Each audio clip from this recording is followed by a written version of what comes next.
بسم الله الرحمن الرحيم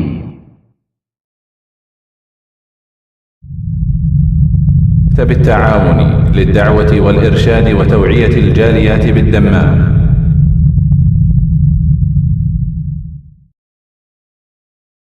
بسم الله الرحمن الرحيم. ومن أحسن قولا ممن دعا إلى الله وعمل صالحا وقال إنني من المسلمين.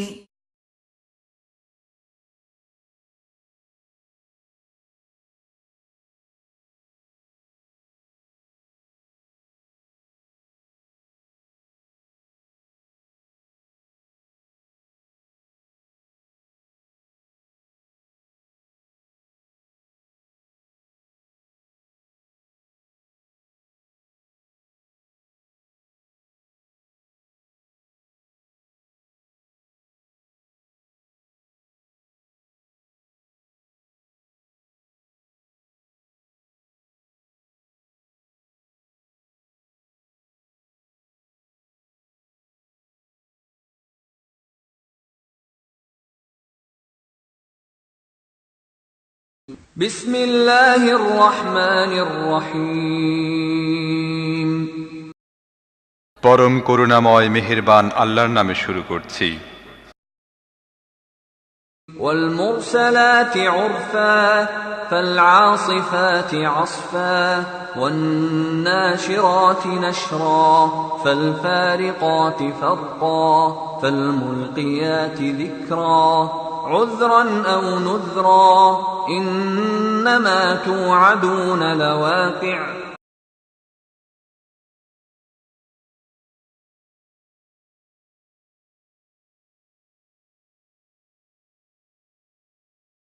السلام عليكم ورحمة الله وبركاته. إن الحمد لله نحمده ونستعينه ونستغفره ونعوذ بالله من شرور أنفسنا ومن سيئات أعمالنا من يهده الله فلا مضل له ومن يضلله فلا هادي له وأشهد أن لا إله إلا الله وحده لا شريك له وأشهد أن محمدا عبده ورسوله صلى الله تعالى عليه وعلى آله وصحبه وسلم تسليما كثيرا. أما بعد فإن خير الحديث كتاب الله وخير الهدي هدي محمد صلى الله عليه وسلم وشر الأمور محدثاتها وكل محدثة بدعة وكل بدعة ضلالة وكل ضلالة في النار. أعوذ بالله من الشيطان الرجيم. بسم الله الرحمن الرحيم. والمرسلات عرفا فالعاصفات عصفا والناشرات نشرا فالفارقات فرقا فالملقيات ذكرا عذرا أو نذرا إنما توعدون لواقع. মহান আল্লাহর সমস্ত প্রশংসা যে আল্লাহ পাক রব্বুল আলামিন আমাদেরকে কোরআনুল কারীম দিয়ে হেদায়েত দান করেছেন। সালাত এবং সালাম নাজিল হোক প্রিয় নবী সাল্লাল্লাহু আলাইহি সাল্লামের ওপর, যার প্রতি এই মহাগ্রন্থ আল কোরআন নাজিল হয়েছে এবং যিনি এই কোরআনে কারীমের সঠিক তাফসীর উম্মতের জন্য পেশ করেছেন। আল্লাহুম্মা সাল্লি আলাইহি আল্লাহুম্মা বারিক আলাইহি। আজকে আল্লাহ পাক রব্বুল আলামিনের প্রশংসা এবং নবী সাল্লাল্লাহু আলাইহি সাল্লামের উপর সালাত এবং সালামের পরে তাফসীর করব সূরাতুল মুরসালাতের। সূরা মুরসালাত 29তম পারার শেষ সূরা। এর মাধ্যমে এই পারা শেষ হবে আর তারপর ইনশাআল্লাহ তাআলা 28তম পারার তাফসীর আমরা শুরু করব।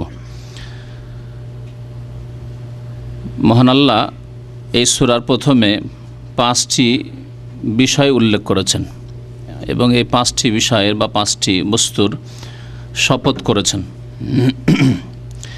এই 5টি বস্তুর নাম ধরে উল্লেখ করেননি বলেই এই বস্তুগুলি কি এ সম্পর্কে ইখতিলাফ রয়েছে, দ্বিমত রয়েছে।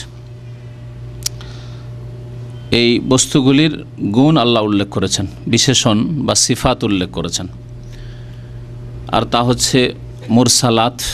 আল্লাহ পাক ইরশাদ করেছেন ওয়াল মুরসালাতে উরফা।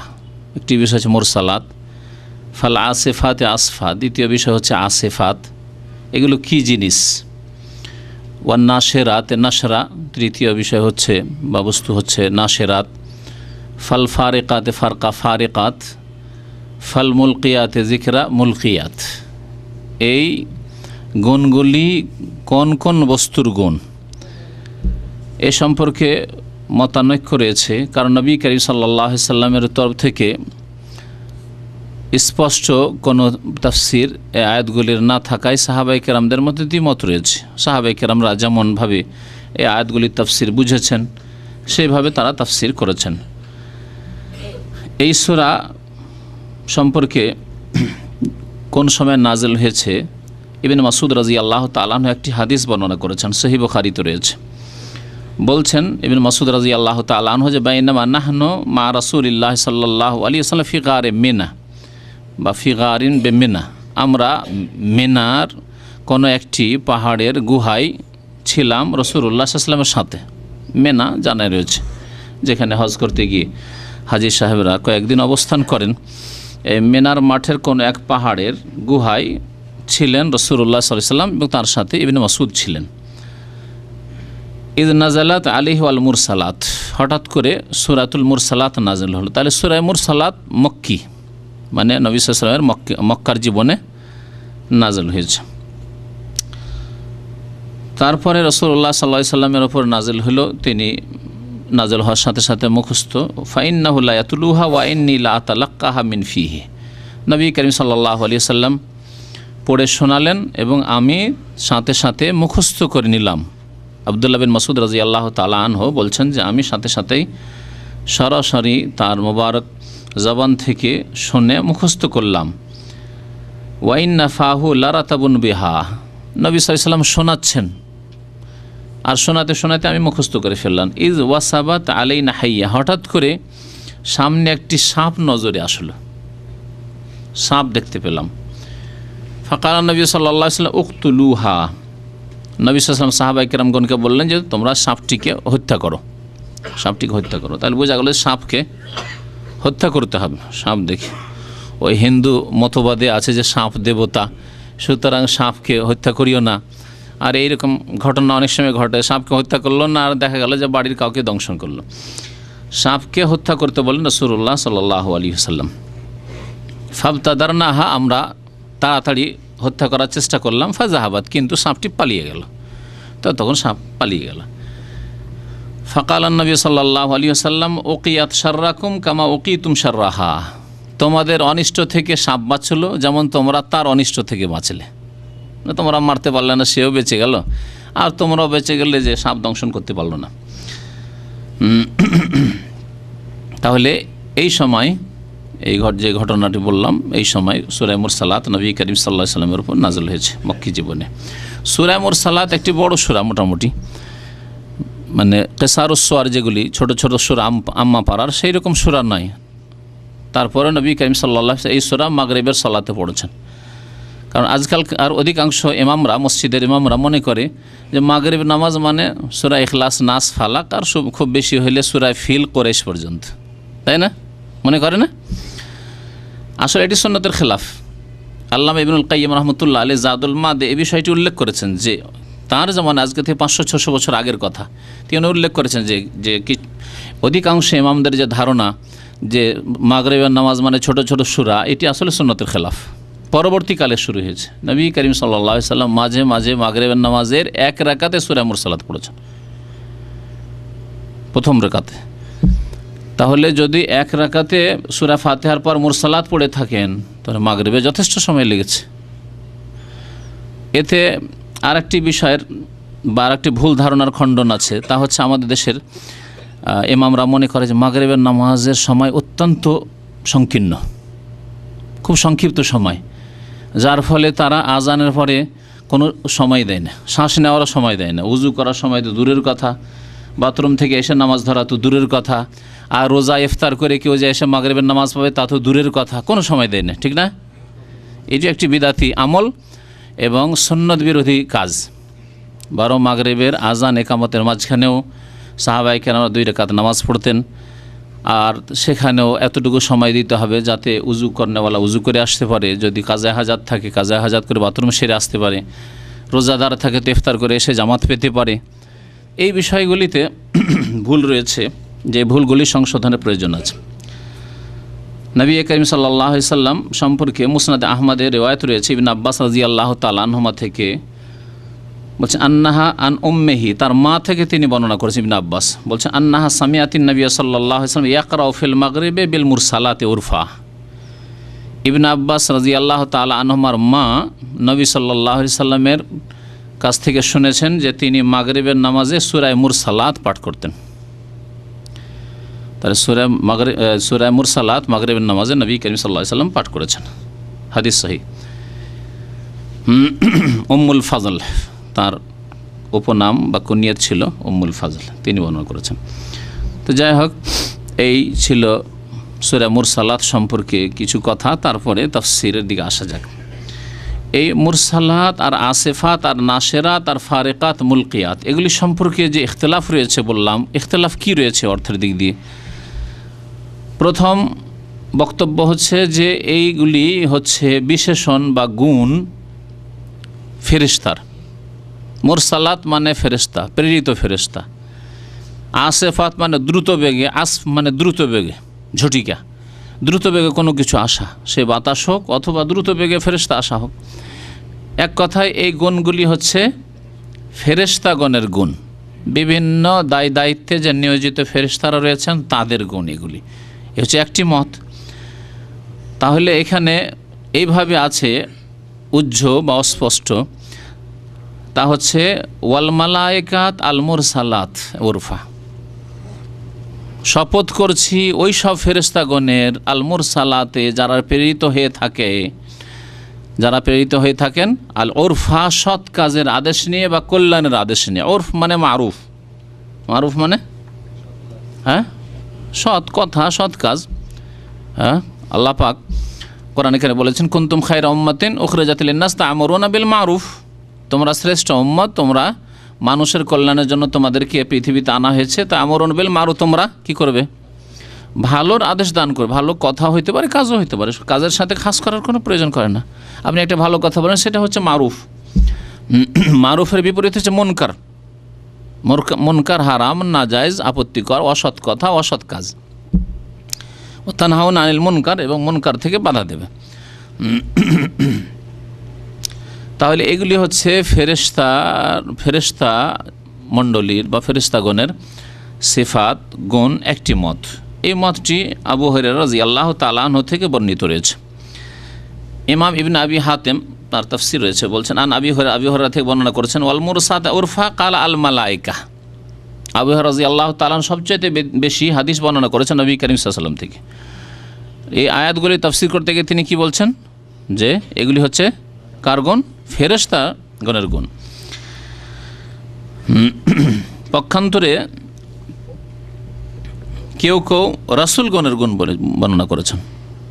এসে দ্বিতীয় মত যে গুণগুলি হচ্ছে রাসূলগণের, তবে এটি খুব কম প্রসিদ্ধ। আর একটি প্রসিদ্ধ মত হচ্ছে যে এগুলি হচ্ছে বাতাসের গুণ, বায়ুর গুণ, ঝড় বাতাস। এই মতটি ইবনে মাসউদ রাদিয়াল্লাহু তাআলা আনহু থেকে বর্ণিত হয়েছে। যেমন একটি রিওয়ায়াত রয়েছে, বলছে ইবনে মাসউদকে জিজ্ঞাসা করলাম, আবুল ওবাইদিয়ান জিজ্ঞেস করছেন, কি বলছেন যে সাআলতু ইবনে মাসউদ আনিল মুরসালাত উরফা কাল আর-রিহ, আমি আব্দুল্লাহ মাসউদকে জিজ্ঞাসা করলাম যে ওয়াল মুরসালাত উরফা ফাল আসিফাতে আসফা এগুলির অর্থ কী? তো তিনি বললেন যে এগুলি বাতাসকে বোঝানো হয়েছে, বায়ুকে বোঝানো হয়েছে। যাই হোক, এই মতগুলি উল্লেখ করার পরে এখন তাফসির শোনেন যে কি তাফসির। যদি ফেরেশতা ধরে নিই তাহলে কি তাফসির হবে, আর বাতাস ধরলে কি তাফসির হবে। আল্লাহ বলছেন আল মুরসালাতে, প্রথম শাব্দিক অর্থ দেখা যায়, কারণ শাব্দিক অর্থ যদি মুশকিল হয় তাহলে আসল বিষয় বোঝা মুশকিল, আর শাব্দিক অর্থ যদি সহজ হয়ে যায় আপনার জন্য তাহলে তখন সহজে আপনি কোরআন বুঝতে পারবেন। ওয়াও কসমের জন্য, শপথের জন্য, ওয়াল মুরসালাতে, যেমন ওয়াল্লাহি বলছে না, ওয়াল্লাহি মানে কি আল্লাহর কসম, আল্লাহর শপথ। ওয়াও শপথের জন্য, বা শপথের জন্য, বিল্লাহে, ওয়াল্লাহে, তাল্লাহে, এগুলি শপথের অক্ষর কসমের জন্য।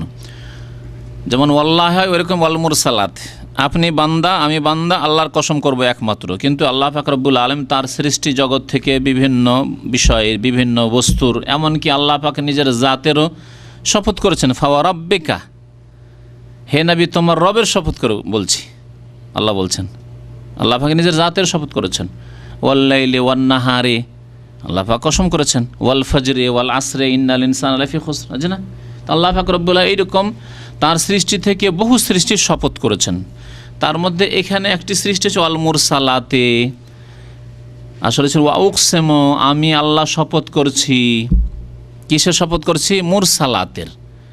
মুরসালাত কি? প্রথম তাফসীর কি বললাম?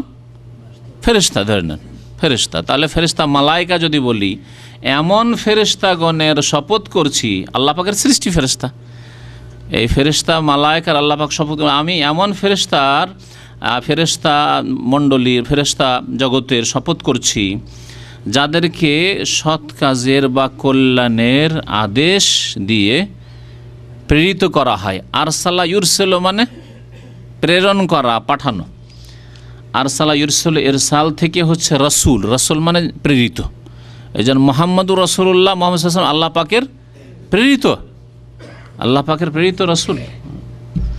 মুরসাল বা রসুল, আরসালা ইউরসেল থেকে সে মফুল হচ্ছে মুরসাল, মানে যিনি প্রেরিত। আল্লাহ পাক রসুলগণকে মুরসালিন বলেছেন। কাজ্জাবাত আদনিল মুরসালিন, আদ সম্প্রদায় রসুলগণকে, মুরসালিন যারা প্রেরিত তাদেরকে মিথ্যা মনে করেছিল, মুরসালিন। ওয়াল মুরসালাতে, মুরসালাতুনের জামা হচ্ছে মুরসালাত, জামা মুয়ান্নাস। আমি শপথ করছি ওই সব ফেরেশতার যারা প্রেরিত হয়ে থাকেন উরফা, সৎ কাজের আদেশ নিয়ে, কল্যাণের আদেশ নিয়ে। আল্লাহ পাক কিছু ফেরেশতা আছে যাদেরকে আল্লাহ পাক ভালো কাজের আদেশ নিয়ে প্রেরণ করেন। বৃষ্টি বর্ষণ করো, ওহী নাজিল করো, হ্যাঁ, ভালো কাজের আদেশ নিয়ে। অমুকের হেফাজত করো, অমুকের শত্রু তাকে এখন ধ্বংস করতে যে তুমি হেফাজত করো, অমুক জায়গায় দুর্ঘটনা ঘটছে, তুমি এই অমুক ব্যক্তির হেফাজত করো, কল্যাণের আদেশ নিয়ে। কল্যাণের আদেশের মধ্যে ওহী নাজিল করাও, আল্লাহ পাকের কল্যাণ ওহী যদি নাজিল না হইতো তো আমরা শিরক কুফরি এতে ডুবে থাকতাম। উরফ, ভালো কাজ। তো ওই সব ফেরেশতার শপথ করি, আল্লাহ পাক বলছেন, যে সব ফেরেশতা কল্যাণের আদেশ নিয়ে প্রেরিত হয়ে থাকেন। ফাল আসিফাতে আসফা, ফা অতপর, অতপর শপথ করি। ফা যেহেতু ফাও হারফে আতফ, যেমন ওয়াও মানে এবং হয়ে থাকে, হারফে আতফ বলে, ওই রকম ফা হচ্ছে হারফে আতফ। অতপর শপথ করি ওই সব ফেরেশতাগণের যারা দ্রুত আল্লাহ পাক রব্বুল আলামিনের আদেশ পালনে ছুটে আসে। আল্লাহ পাকের যখন আদেশ হয় দ্রুত ছুটে আসেন, ভালোর জন্য হোক অথবা মন্দের জন্য দ্রুত ছুটে আসেন। ফেরেশতা অত্যন্ত দ্রুতগামী আল্লাহ পাক রব্বুল আলামিনের মখলুক। ওয়ান্নাশিরাতে নাশরা, এবং ওই সব ফেরেশতার শপথ করি যারা বিক্ষিপ্ত হয়ে ছড়িয়ে পড়েন। নাশারায়ানসুর, বিক্ষিপ্ত হয়ে ছড়িয়ে পড়েন সারা পৃথিবীতে, আল্লাহ পাক রব্বুল আলামিনের আদেশ পালনে ছড়িয়ে পড়েন। ফাল ফারিকাতে ফারকা, এবং ফারক, নাশারায়ানসুর মানে বিক্ষিপ্ত করা, আসাফা মানে কোনো জিনিস, এই জন্য দ্রুতগামী বাতাসকে অথবা ঝড়কে বলা হয় আসিফা বলা হয়। রিহুন আসিফ, যা আথা রিহুন আসিফ কোরআনে কারিমে রয়েছে, ঝড়কে বলা হয়েছে, তুফানকে বলা হয়েছে। ফাল ফারিকাতে ফারকা, ফাল ফারিকাতে ফারাকা ইয়াফরিকু মানে পৃথক করা। ওই সব ফেরেশতাগণ, অতঃপর ওই সব ফেরেশতাগণের শপথ করি যে সব ফেরেশতা হক এবং বাতিলের মাঝে পার্থক্য করে থাকে, সৎ অসতের মাঝে পার্থক্য করে থাকে। ফাল মুলকিয়াতে যিকরা, ওই সব ফেরেশতাগণের অতঃপর শপথ করে থাকি যে সব ফেরেশতা উপদেশ অর্থাৎ ওহী, যিকর, ওহী নাজিল করে থাকেন। ওহী নিয়ে আল্লাহ পাকের আদেশ নিয়ে নেমে আসেন। আলকা ইউলকি মানে নিক্ষেপ করা, ওহী নিক্ষেপ করা মানে ওহী নাজিল করে থাকেন।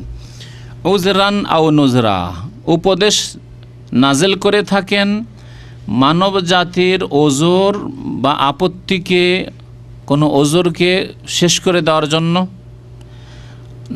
আও নুজরা অথবা তাদেরকে সতর্ক করার জন্য। এই ওজরান এবং নজরানের সম্পর্ক হচ্ছে মুলকিয়াতের সাথে, মুলকিয়াতে যিকরা।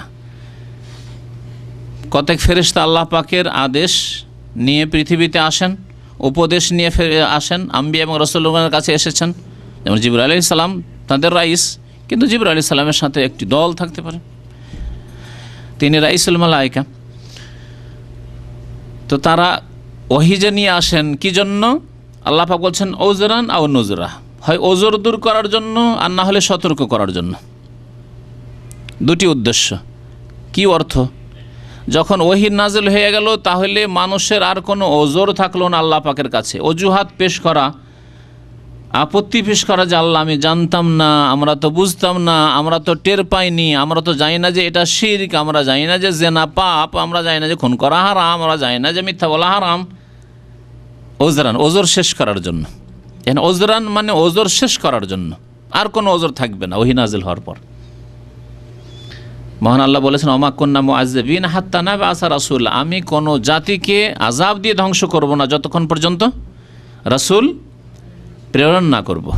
তাহলে রাসূল প্রেরণ করে তারপরে যদি না মানে তাহলে আযাব দিয়ে ধ্বংস করব আল্লাহ বলছেন, কারণ ওজর শেষ। এখন আর এই ওজর নেই যে আমরা জানতাম না, জেনে গেছো তোমরা এখন। ওজরান আও নুজরা, অথবা সতর্ক সাবধান করার জন্য।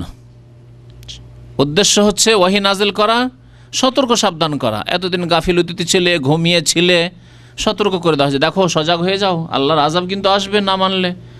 আল্লাহর একত্বকে অস্বীকার করো, শিরক করো, কুফরি করো, তাহলে আল্লাহর আযাব আসবে। পাপে ডুবে থাকো, তাহলে আল্লাহর আযাব আসবে। নামাজ না পড়ো তো আল্লাহর আযাব আসবে।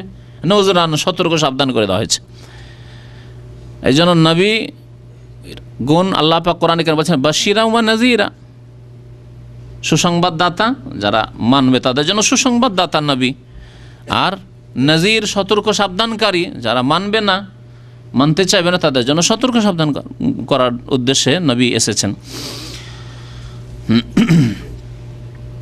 যদি এই গুণগুলিকে, বিশেষণগুলিকে ধরে না হয় যে এগুলি হচ্ছে বাতাসের গুণ, তাহলে তর্জমা কেমন হবে? 5 নম্বরটি বাদ দিই। ফাল মুলকিয়াতে যিকরা, যেহেতু উপদেশ নাজিলকারী, উপদেশ নাজিলকারী ফেরেশতা। বাকি মুরসালাত, আসিফাত, নাশিরাত আর ফারিকাত, এই 4টি বিশেষণ বাতাসের ক্ষেত্রে প্রযোজ্য। তাহলে তাফসীর এইভাবে হবে যে অল মুরসালাত ওরফা, ওই বাতাসের, ওই বায়ুর আমি শপথ করছি, আল্লাহ বলছেন, যেই বায়ু কল্যাণ নিয়ে প্রেরিত। বাতাস দুই রকম, কখনো বাতাস এসে মানুষের কল্যাণ করে, বাতাস না আসলে অশান্তি। কারণ বাতাস যখন বয় না, গাছের পাতা নড়ে না, এই গরমে কত অশান্তি। এসির মধ্যে বসে আছেন বুঝতে পারছেন না, বাইরে থাকলে বুঝতে পারতেন, কিন্তু বাতাস যদি থাকে কত আরাম। এছাড়াও বাতাসের বহু ফায়দা, বহু উপকারিতা রয়েছে। ওয়াল মুরসাল, ওই বায়ুর আমি শপথ করছি যেই বায়ু কল্যাণ নিয়ে বা ভালো নিয়ে প্রেরিত, কল্যাণের সাথে, কল্যাণের উদ্দেশ্যে প্রেরিত আল্লাহর পক্ষ থেকে। আর কতক বায়ু আছে আযাব, এমন ঝড় আসলো সব কিছু সর্বনাশ করে দিল, গাছপালা সব ভেঙে গেল, বাড়িঘর পড়ে গেল, গাছের ফল পড়ে নষ্ট হয়ে গেল, আল্লাহর আযাব। ওয়াল মুরসালাত উরফা, তাহলে ভালো, যেই বাতাস ভালো নিয়ে প্রেরিত, সেই বাতাসে আল্লাহ শপথ করেছেন প্রথম আয়াতে। দ্বিতীয় আয়াতে ফাল আসিফাতে আসফা, ঝটিকা বায়ু, যে দ্রুতগামী বায়ু, খুব জোরে প্রবল বেগে বাতাস আসলো, সেই বাতাসের আল্লাহ পাক রব্বুল আলামিন শপথ করেছেন। ওয়ান নাশিরাতে নাশরা, এবং এমন বাতাসের শপথ করেছেন, নাশারে আনসরা মানে বিক্ষিপ্ত করে দেওয়া, ছড়িয়ে দেওয়া। যেই বাতাস আকাশের মেঘমালাকে গোটা আকাশে ছড়িয়ে দেয়। দেখে এক জায়গায় জমে থাকে মেঘ, ওই জমে থাকা অবস্থায় যদি মেঘ থাকে কখনো বৃষ্টি বর্ষণ হবে না। তাহলে আকাশে যদি মেঘ আর মেঘ দেখেন, আর সেটা যদি বৃষ্টির আকারে না নামে, তাহলে সেই মেঘে তো লাভ নেই, তাতে তেমন লাভ নেই। কিন্তু যখন আল্লাহ পাকের পক্ষ থেকে বাতাস আসে আর গোটা আকাশে মেঘমালা ছড়িয়ে পড়ে, তারপরে বৃষ্টি বর্ষণ শুরু হয়। কোরআনে কারীম আল্লাহ পাক এই দৃশ্যগুলি বিভিন্ন আয়াতে তুলে ধরেছেন অন্য জায়গায়। তো এমন বাতাসের শপথ করছি যেই বাতাস মেঘমালাকে বিক্ষিপ্ত করে দেয়, আসমানে ছড়িয়ে দেয়।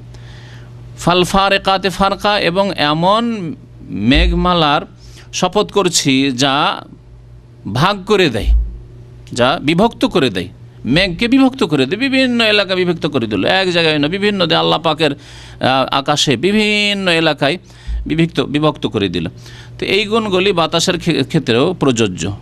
ফালমুলকিয়াতে যিকরা, অর্থাৎ ওই সব ফেরেশতাগণ যারা উপদেশ নিয়ে নেমে আসেন বা ওহী নাজিল করে থাকেন। ওজরান আও নজরা, ওজরান মানে ওজর শেষ করার জন্য। কেউ কেউ তাফসির করেছেন ওজরানের সামান্য পার্থক্য, সূক্ষ্ম পার্থক্য মনে থাকলে ভালো হবে। কেউ কেউ তাফসির করেছেন, তাফসির কিতাবে দেখা যায় যে ওজরান অর্থাৎ তাদেরকে ওজরের সুযোগ দেওয়ার জন্য। ওজরের সুযোগ মানে তওবা করার সুযোগ। ভুল করে আছে কিন্তু আল্লাহ পাকের সামনে ওজর পেশ করা, ওজর পেশ করা মানে তওবা করা। আল্লাহ ভুল করেছি, আল্লাহ তুমি মাফ করে দাও, এটা ওজর না আল্লাহর কাছে? আপনি ওজর পেশ করলেন। তো আল্লাহ পাক ওহী নাজিল করেছেন এই ফেরেশতাগণের মাধ্যমে ওজরের সুযোগ দেওয়ার জন্য, অর্থাৎ তওবার সুযোগ দেওয়ার জন্য। ওজরান আও নজরা, অথবা সতর্ক করার জন্য। আর ওজরানের অধিকাংশ তাফসির কারণ যে তাফসির করেন সেটা হচ্ছে যে ওজরকে শেষ করার জন্য, যে আর কোনো ওজর যেন না থাকে তোমাদের। কাল কিয়ামতে না বলতে পারো যে আল্লাহ আমরা তো জানতাম না তাওহীদ জানতাম, না রিসালাত জানতাম, না আখিরাত জানতাম, না কোরআন জানতাম, না নামাজ জানতাম, কিছু জানতাম না, লাদ্রি কিছু জানতাম না, এই কথা যেন বলার কোনো সুযোগ না থাকে। জেনেছো তোমরা। আল্লাহ পাক যে কসম করলেন, কসম কি বিষয়ের ওপর করলেন? বিষয়টি কি? বিষয়টি হচ্ছে এই 7 নম্বর আয়াতে, ইন্নামা তুআদুনা লাওয়াকিহ। আল্লাহ এই বিষয়টি বলার জন্য এই 5টি বস্তুর কসম করলেন।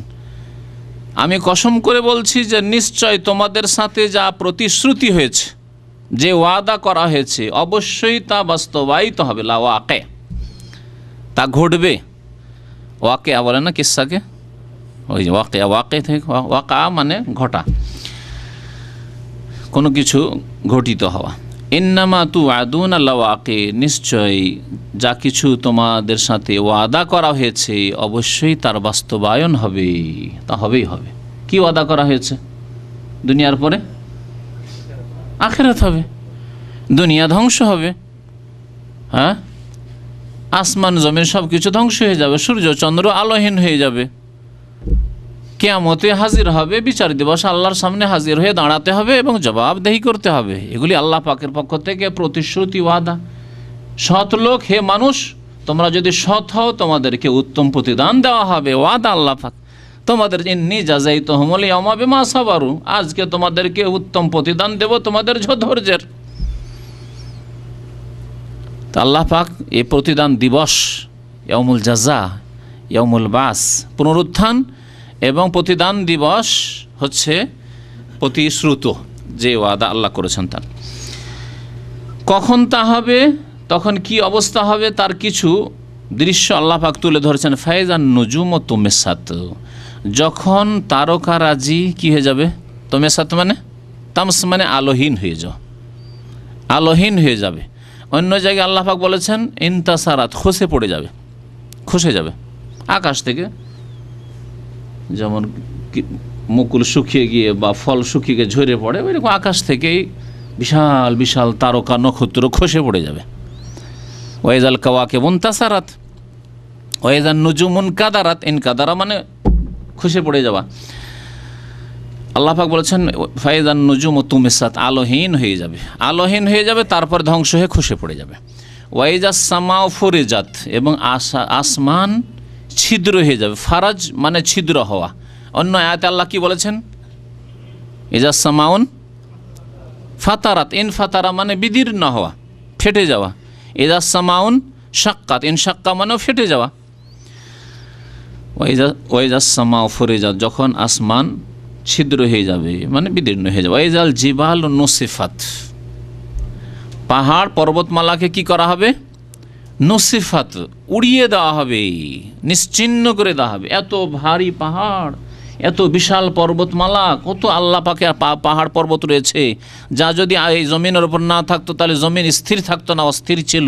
আল্লাহ পাকে জমিনকে স্থির করার জন্য, বসবাসযোগ্য করার জন্য এইসব পাহাড় পর্বতমালা জমিনের ওপর পুঁতে রেখেছেন। কেমন? অল জিবালা আউতাদা, যেমন তামু লাগাতে গিয়ে কি লাগে? হ্যাঁ হ্যাঁ, খুঁটি বা আপনার যে কিলক, ওই রকম আল্লাহ পাক রব্বুল বলেছেন আল জিবাল আওতাদা, এই পাহাড়গুলি হালকা হয়ে যে শূন্য হয়ে গিয়ে উড়তে থাকবে। ওয়াইদাল জিবাল নুসিফাত, এই উড়তে থাকবে। আল্লাহ পাক অন্য ভাষায় কোরআনে বলছেন ওয়াইদাল জিবাল সুইয়্যিরাত, চলমান হয়ে যাবে, উড়তে থাকবে। যেমন মেঘমালা উড়তে দেখছেন আকাশে, ওই রকম পাহাড় হালকা হয়ে গিয়ে উড়তে থাকবে, তারপরে নিশ্চিহ্ন হয়ে যাবে।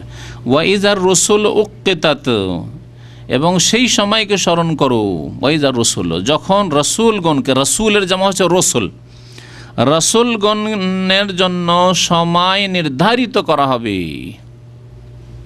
কেমন কথা, রসুলগণের সময় নির্ধারণ। ওক্কেতাত, ওয়াক্ত থেকে, ওয়াক্তে তো ওয়াও কাফ তা আছে, ওক্কেতাত, কিন্তু ওই ওয়াও হামজাই রূপান্তরিত হয়ে গেছে ওক্কেতাত।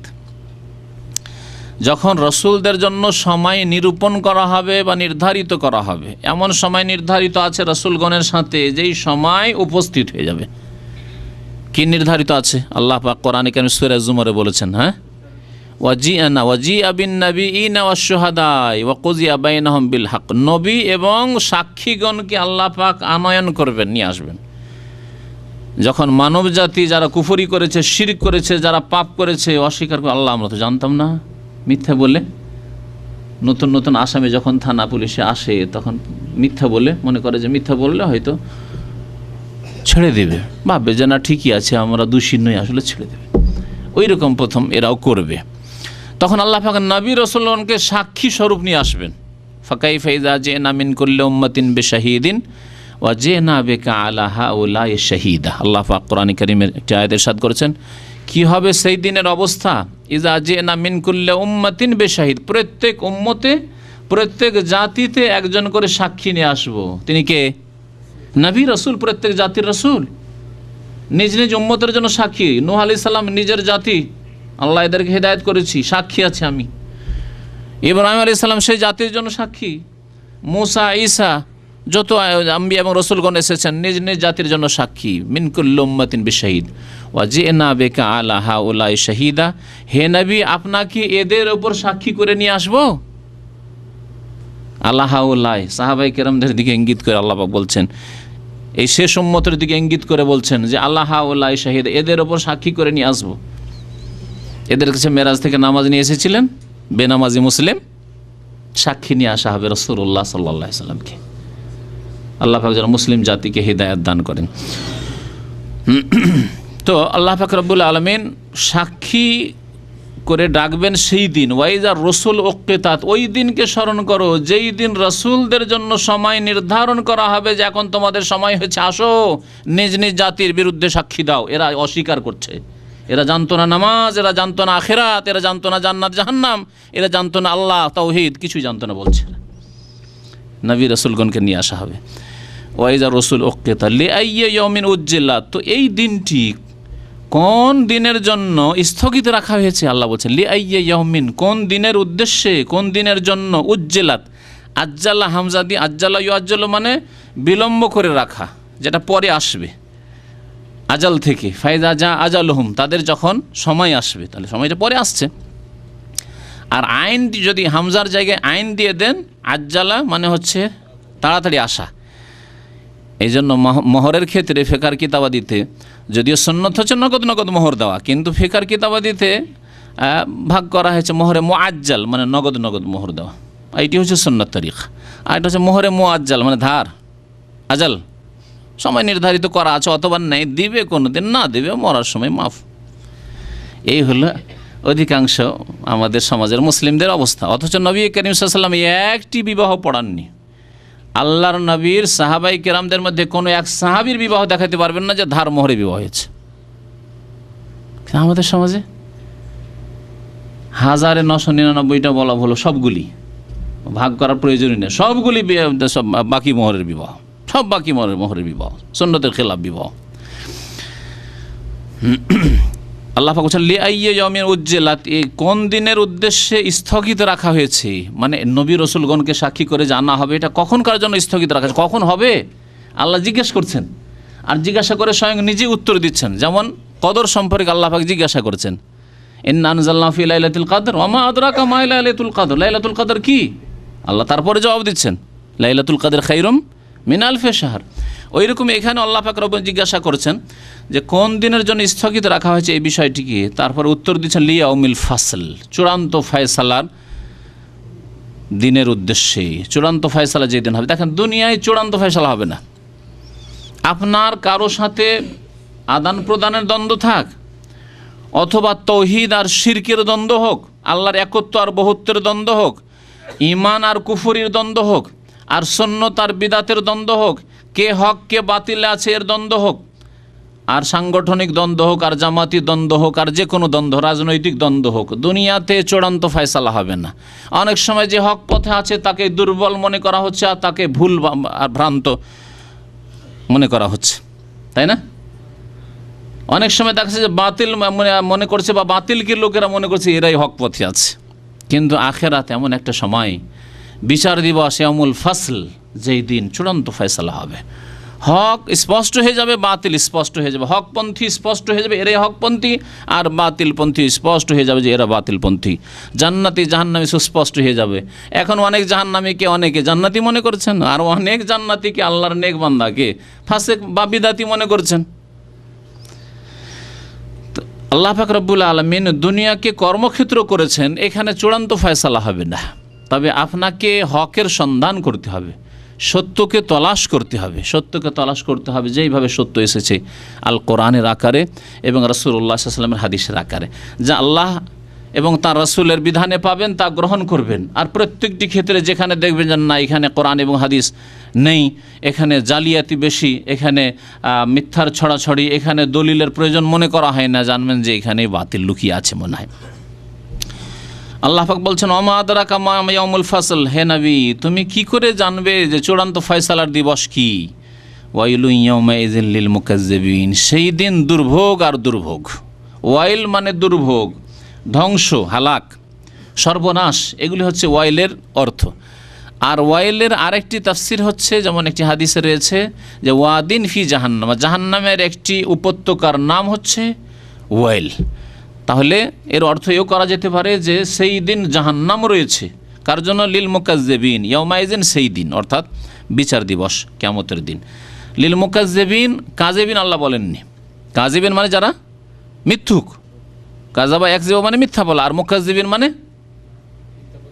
মিথ্যা প্রতিপন্নকারী বা সত্যকে অস্বীকারী, যারা সত্যকে সত্য বলে মানেনি, মিথ্যা মনে করেছে, তাই না? তাহলে আল কোরআন সত্য, দ্বীন ইসলাম সত্য, আল্লাহর একত্ব তৌহিদ সত্য, নবীর আদর্শ সুন্নত সত্য, এগুলিকে যারা মিথ্যা প্রতিপন্ন করেছে, এগুলিকে প্রত্যাখ্যান করেছে, প্রত্যাখ্যানকারী বলতে পারেন। মুকাজ্জিবিন মানে মিথ্যা প্রতিপন্নকারী, মুকাজ্জিবিন মানে প্রত্যাখ্যানকারী, যারা সত্যকে অস্বীকার করেছে, তাদের জন্য দুর্ভোগ রয়েছে। ওয়াইলু ইয়াউমাইযিন লিল মুকাজ্জিবিন। আলাম নুহলিকিল আউয়ালিন, আল্লাহ পাক এখানে উপদেশ দিচ্ছেন মানব জাতিকে, তোমরা কি ইতিহাস পড়ো না? মানব জাতির ইতিহাস জানো না যে আমি কি ধ্বংস করিনি প্রাচীন যুগের লোকদেরকে, আগের লোকদেরকে, যারা পূর্ববর্তী লোক ছিল তাদেরকে আমি ধ্বংস করিনি? আদ সম্প্রদায়ের ঘটনা জানো না? এই আরব উপদ্বীপে আদ সম্প্রদায়ের এলাকা হচ্ছে আরবুল খালি, যে সৌদি আরবের মধ্যে যে 1/4 সৌদি আরবের 1/4 অংশ এখনও শূন্য পড়ে আছে, মরুভূমি আর মরুভূমি। ওমান আর দুবাইয়ের এলাকা, এখান থেকে আলাসারা এই রাস্তার দিকে যখন যাবেন আর কোনো জনবস্তি নেই। কাতারের বর্ডারের কাছাকাছি যাওয়ার পরে দেখবেন ওই দিকটা আরবুল খালি বলা হচ্ছে। রব মানে হচ্ছে 1/4 অংশ, আর খালি মানে শূন্য। সৌদি আরবের 1/4 অংশ শূন্য হয়ে পড়ে আছে। এই এলাকায় জনবিহীন এখন পর্যন্ত। আদ সম্প্রদায় এসব এলাকায় বাস করতে অত্যন্ত শক্তিশালী জাতি ছিল, তাদেরকে ধ্বংস করেছে। ইতিহাস মানুষের সামনে মজুদ আছে, এমন নয় যে এগুলো কল্পিত ঘটনা, এগুলি হচ্ছে উপন্যাস না, উপন্যাস না, বাস্তব সত্য ঘটনা। আমাদের যেটা অনেক শক্তিশালী জাতি ছিল, তাদেরকে আল্লাহ ধ্বংস। আলাম নুহলিকিল আউয়ালিন, এই আগের জাতিকে আমি কি ধ্বংস করিনি? এইরকম সামুদ জাতি এই সৌদি আরবের মধ্যে তাবুক এলাকায় আল ওলা নামক এলাকা, এখনও সামুদ জাতিকে আল্লাহ যে ধ্বংস করেছেন, যাদেরকে আল্লাহ নিদর্শন মোজেজা স্বরূপ সালেহ আলাইহিস সালামের যে তাদের নবী ছিলেন, উষ্ট্রি দিয়েছিলেন। সে উটের দুধ খেয়ে তারা গোটা বংশ, গোটা জাতি খেত, দুধ শেষ হইতো না। উটকে জবাই করে দিন, আল্লাহ পাকের আযাব এসে তাদেরকে ধ্বংস করলো। শুধু উট জবাই করার অপরাধ নয়, তার চেয়ে বড় অপরাধ ছিল তাদের কুফরি, শিরক। তারা শিরক কুফরি ছাড়তে চায়নি, নবীকে মানতে চায়নি। এইভাবে আল্লাহ লূত আলাইহিস সালামের জাতিকে ধ্বংস করেছেন। মৃত সাগর মজুদ আছে চোখের সামনে, আল্লাহ পাক এইভাবে আউয়ালিন মানে যেই জাতিগুলিকে আল্লাহ ধ্বংস করেছে, এইরকমই নূহ আলাইহিস সালামের জাতিকে আল্লাহ বন্যায় ডুবিয়ে ধ্বংস করেছেন, পানিতে ডুবিয়ে ধ্বংস করেছেন। ফিরাউনকে আল্লাহ পাক, ফিরাউনের সেনাবাহিনীকে আল্লাহ পাক লোহিত সাগরে ডুবিয়ে ধ্বংস করেছেন।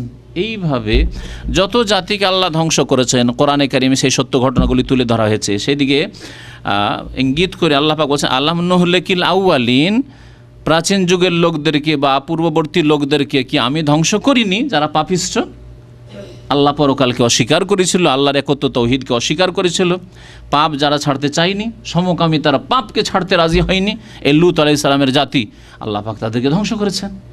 তোমরাও যদি তাই করো, সুম্মা নুতবিউহুমুল আখিরিন, এটি আমাদের জন্য। অতঃপর তাদের পেছনে পেছনে আমি ধ্বংস করব আখিরিন, পরবর্তী লোকদেরকে।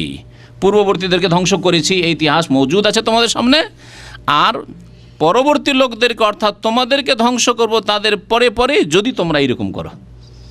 তোমরা ইমানের জায়গায় যদি কুফরি করো, বিশ্বাসের জায়গায় অবিশ্বাস করো, তৌহিদের জায়গায় যদি শিরক করো, সুন্নতের জায়গায় বিদাত করো, নামাজি হওয়ার জায়গায় বেনামাজি হও, সৎ কাজের জায়গায় যদি অসৎ কাজ পাপে ডুবে যাও, সুম্মা নুতবিউহুমুল আখিরিন, পরবর্তীদেরকে তারপরেই আমি ধ্বংস। আতবা ইউতবিউ মানে পেছনে পেছনে বা পরে কোনো কাজ করা। আল্লাহ পাক তারপরে তার নীতিমালা উল্লেখ করছেন, কাযালিকা নাফআলু বিল মুজরিমিন, আমি অপরাধীদের সাথে এই রকমই করে থাকি। অপরাধী যারা পাপিষ্ঠ তাদের সাথে আমি এই রকমই করে থাকি। আগের জাতিকেও তাদের অপরাধের জন্য ধ্বংস করেছি, আর এই জাতি উম্মাতে মুসলিমা রাসূলুল্লাহ সাল্লাল্লাহু আলাইহি ওয়াসাল্লাম উম্মত যদি এইরকম কাজ করে তাহলে তাদেরকেও এইভাবে ধ্বংস করব। তবে নবী করিম সাল্লাল্লাহু আলাইহি ওয়াসাল্লামের একটি দোয়া আছে, জানা আছে? কি দোয়া? যে আল্লাহ আমার উম্মতকে একসাথে ধ্বংস করিও না, যার ফলে এই উম্মত এত পাপে ডুবে গেলেও, আল্লাহর শত্রুদের পদে পদে অন্ধ অনুকরণ করলেও আল্লাহ সমূলে বিনাশ করছেন না, সার্বিকভাবে ধ্বংস করছেন না। কোন কোন এলাকায় আল্লাহর আযাব আসছে, সুনামি আসলো, সংশোধন হইল না। আল্লাহ পাকের আরেক সুনামি কোন জায়গায় আসবে, আর এক আযাব কোন জায়গায় আসবে, তারপরে কলহ বিবাদ, অন্তর্দ্বন্দ্ব, লড়াই, যুদ্ধ, হতাহত, এগুলি আল্লাহ পাকের বহু রকমের আযাব। যে আযাবগুলির কথায় আল্লাহ এখানে বলে কাযালিকা নাফআলু বিল মুজরিমিন, এইরকমই আমি অপরাধীদের সাথে আচরণ করে থাকি। ওয়াইলু ইয়াউমাইযিল লিল মুকাজ্জিবিন, সুতরাং দুর্ভোগ রয়েছে সেই দিন মিথ্যা প্রতিপন্নকারীদের জন্য। আলাম, তারপরে কি আছে? নাখলুকুকুম মিন মাইম মাহিন, আমি তোমাদেরকে কি তুচ্ছ পানি থেকে, তুচ্ছ পানি থেকে, মাহিন আল্লাহ বলেছেন, তুচ্ছ বলেছেন, নাপাক বলেননি। মাহিন মানে তুচ্ছ। আপনার নাকের পোটা নাপাক না ঘৃণিত? ঘৃণিত। নাপাক, নাপাক যদি হয় তাহলে কত সময় আপনার হাতে লাগছে কাশফোঁটা, তাহলে হাত নাপাক, কিন্তু ঘৃণিত, খারাপ লাগছে, নোংরা। ওই রকমই হচ্ছে বীর্য মানি। আলাম নাখলুকুকুম মিন মাইম মাহিন, আমি কি তোমাদেরকে সৃষ্টি করিনি তুচ্ছ পানি হতে? ফাজআলনাহু ফি কারারিম মাকিন, অতঃপর তাকে আমি স্থান দিইনি সুরক্ষিত জায়গায়, তাকে আমি রেখে দিইনি সুরক্ষিত স্থানে। সুরক্ষিত স্থান কি? রহেম, মায়ের রাহেম, জরায়ু। আল্লাহ পাক রব্বুল জরায়ুতে স্থান দান করেছেন, এবং তারপরে তাকে বিভিন্ন স্তর পার করে ওয়াকাদ খালাকাকুম আতওয়ারা, আল্লাহ বলেছেন সূরা নূহে, তোমাদেরকে আল্লাহ পাক বিভিন্ন স্তর পার করে অতিক্রম করে সৃষ্টি করে এই দুনিয়াতে নিয়ে এসেছেন। এই আতওয়ারগুলি কি, এই স্তরগুলি কি? প্রথম হচ্ছে 40 দিন, নবী করিম সাল্লাল্লাহু আলাইহি ওয়াসাল্লাম হাদিসে রয়েছে, হ্যাঁ, 40 ইয়াওমান নুতফা, 40 দিন বীর্যের আকারে থাকলে, তারপরে 40 দিন, হ্যাঁ, আলাকা জমাট বাঁধা রক্তের আকারে থাকলে, তারপরে 40 দিন সুম্মা 40 ইয়াওমান মজগা, গোশতপিণ্ডের আকারে, রক্ত গোশতের টুকরো গোশতপিণ্ডের আকারে থাকলে, আর তারপরে কয়দিন হলো? হ্যাঁ, 120 হলো। 120 যখন হয়ে গেল তখন প্রথম হচ্ছে নুতফা, তারপরে আলাকা, তারপরে হচ্ছে মজগা, 3-4 বার 120 হয়ে গেল, মানে 4 মাস হয়ে গেল। 4 মাস যখন হয়ে গেল, সুম্মা ইউমারু বিআরবা'i কালিমাত, 4টি কথার আদেশ দিয়ে ফেরেশতাকে পাঠান, আর তখন ইউনফাখু ফীহি, রূহ দিয়ে দেওয়া হয়, আত্মা দিয়ে দেওয়া হইল। আল্লাহ পাক রব্বুল তাই বলছেন যে আমি নির্দিষ্ট সময়ের জন্য ওই সুরক্ষিত স্থানে, এত সুরক্ষিত স্থান, সুবহানাল্লাহ, যে কেমন ওখানে করে তার কাছে রিজিক যাচ্ছে, কীভাবে আল্লাহ রিজিক পাঠাচ্ছেন। মাসিক ঋতু যেটা একবারে ঘৃণিত দুর্গন্ধযুক্ত কত খারাপ ছিল, সেটাকে ফুলের আকার করে দিয়ে আবার ওখান দিয়ে নাভি দিয়ে খাবার যাচ্ছে। যেহেতু রক্ত সেটা মুখ দিয়ে না, সেজন্য আল্লাহ পাক নাভি দিয়ে খাবার ব্যবস্থা করছেন। এলা কাদারি মালুম, নির্দিষ্ট সময়ের জন্য আল্লাহ পাক রাহেমে জরায়ুতে রাখলেন। ফাকাদার না, আল্লাহ বলছেন আমি সুপরিমিত করলাম। ফাকাদার না, আমি সুপরিমিত করলাম। কত সুন্দর কাঠামো। আল্লাহ যদি সামান্য ব্যতিক্রম, আমার এই সফরে গিয়ে এক ভাইকে দেখলাম, ভালো একজন আলেম, কিন্তু পাঁচটা আঙ্গুলের সাথে একটা আঙ্গুল এখানে আছে, আর একটা তো বেশি আছে, তারও তো শক্তিশালী হওয়া উচিত, তাই না? শক্তিশালী কি কমজোর? কোনো এক জায়গায় প্রস্তাব দিতে গেছে বিয়ের জন্য, তার যৌবনকালে মদিনা থেকে পড়ে গেছে, দেখা হইল, বিয়ের প্রস্তাব দিতে গেছে, শুধু এই একটা আঙ্গুল বেশি আছে, ওই জন্য মেয়ে দেয়নি। একটা আঙ্গুল শুধু বেশি আছে, কমও নেই, বেশি আছে। আরে বেশি আছে, বিয়ে দেওয়া উচিত, তাও দিল না। চিন্তা করতে পেরেছেন আপনি? ফাঁকাদান, আল্লাহ বলছে আমি সুপরিমিত করেছি, যেখানে যা লাগবে সেইভাবে আমি দিয়েছি। মাথাটা যদি একটু বড় হয়ে যায় তাও দেখতে খারাপ লাগছে, আবার যদি ছোট হয়ে যায় মাথা তাও খারাপ লাগছে। সুপরিমিত, দেখেন কোনটা আল্লাহ সুপরিমিত করেন। এই আঙ্গুলগুলি দেখেন ছোট বড় হয়েছে, তারপরে ভালো লাগছে। সমান যদি হয়ে যেত, আরে সমান হলে ভালো হওয়া উচিত না, ভালো না। আঙ্গুলগুলি যদি আল্লাহ সমান করে দিতেন ভালো হইতো না। ফাকাদার না, ওয়াল্লাযী কাদ্দারা ফাহাদা, যিনি সুপরিমিত করেছেন। কোন নিয়ামতের কথা আল্লাহ পাকের উল্লেখ করবেন যদি এইভাবে এক এক নিয়ামত? এগুলি আল্লাহর জিকির। আসলে আমাদের সব মানুষ আল্লাহর জিকিরকে সীমিত করে দিয়েছে। জিকির মানে বিদাতি জিকির না, সুন্নতি জিকির, তারপরে জিকিরের, এগুলি আল্লাহ পাকের জিকির। যে আল্লাহ পাক রব্বুল কুদরত, আল্লাহ পাক রব্বুল কীভাবে আমাদের সৃষ্টি করেছেন, আল্লাহ পাক রব্বুল কত সুন্দর করেছেন, আল্লাহ পাক রব্বুল কত নিয়ামত আমাদেরকে দিয়েছেন, এগুলো আল্লাহর জিকির না? এই তো আল্লাহর আসল স্মরণ। এর দ্বারা তো মানুষের সংশোধন বেশি হবে। এ মুখের মন্ত্রের চাইতে যখন আপনি বুঝে অন্তর থেকে ইমানের সাথে আল্লাহর এসব নিয়ামত স্মরণ করবেন, তখন আপনার জীবনের সংশোধন আরও বেশি হবে। যে এগুলি আমার বাবাও দিতে পারে না, আমার মাও দিতে পারেন না, আমার কেউ দিতে পারে না, আমার শাসকও দিতে পারে না, আমার পার্টিও দিতে পারে না, একমাত্র আল্লাহ পাক রব্বুল দিয়েছেন।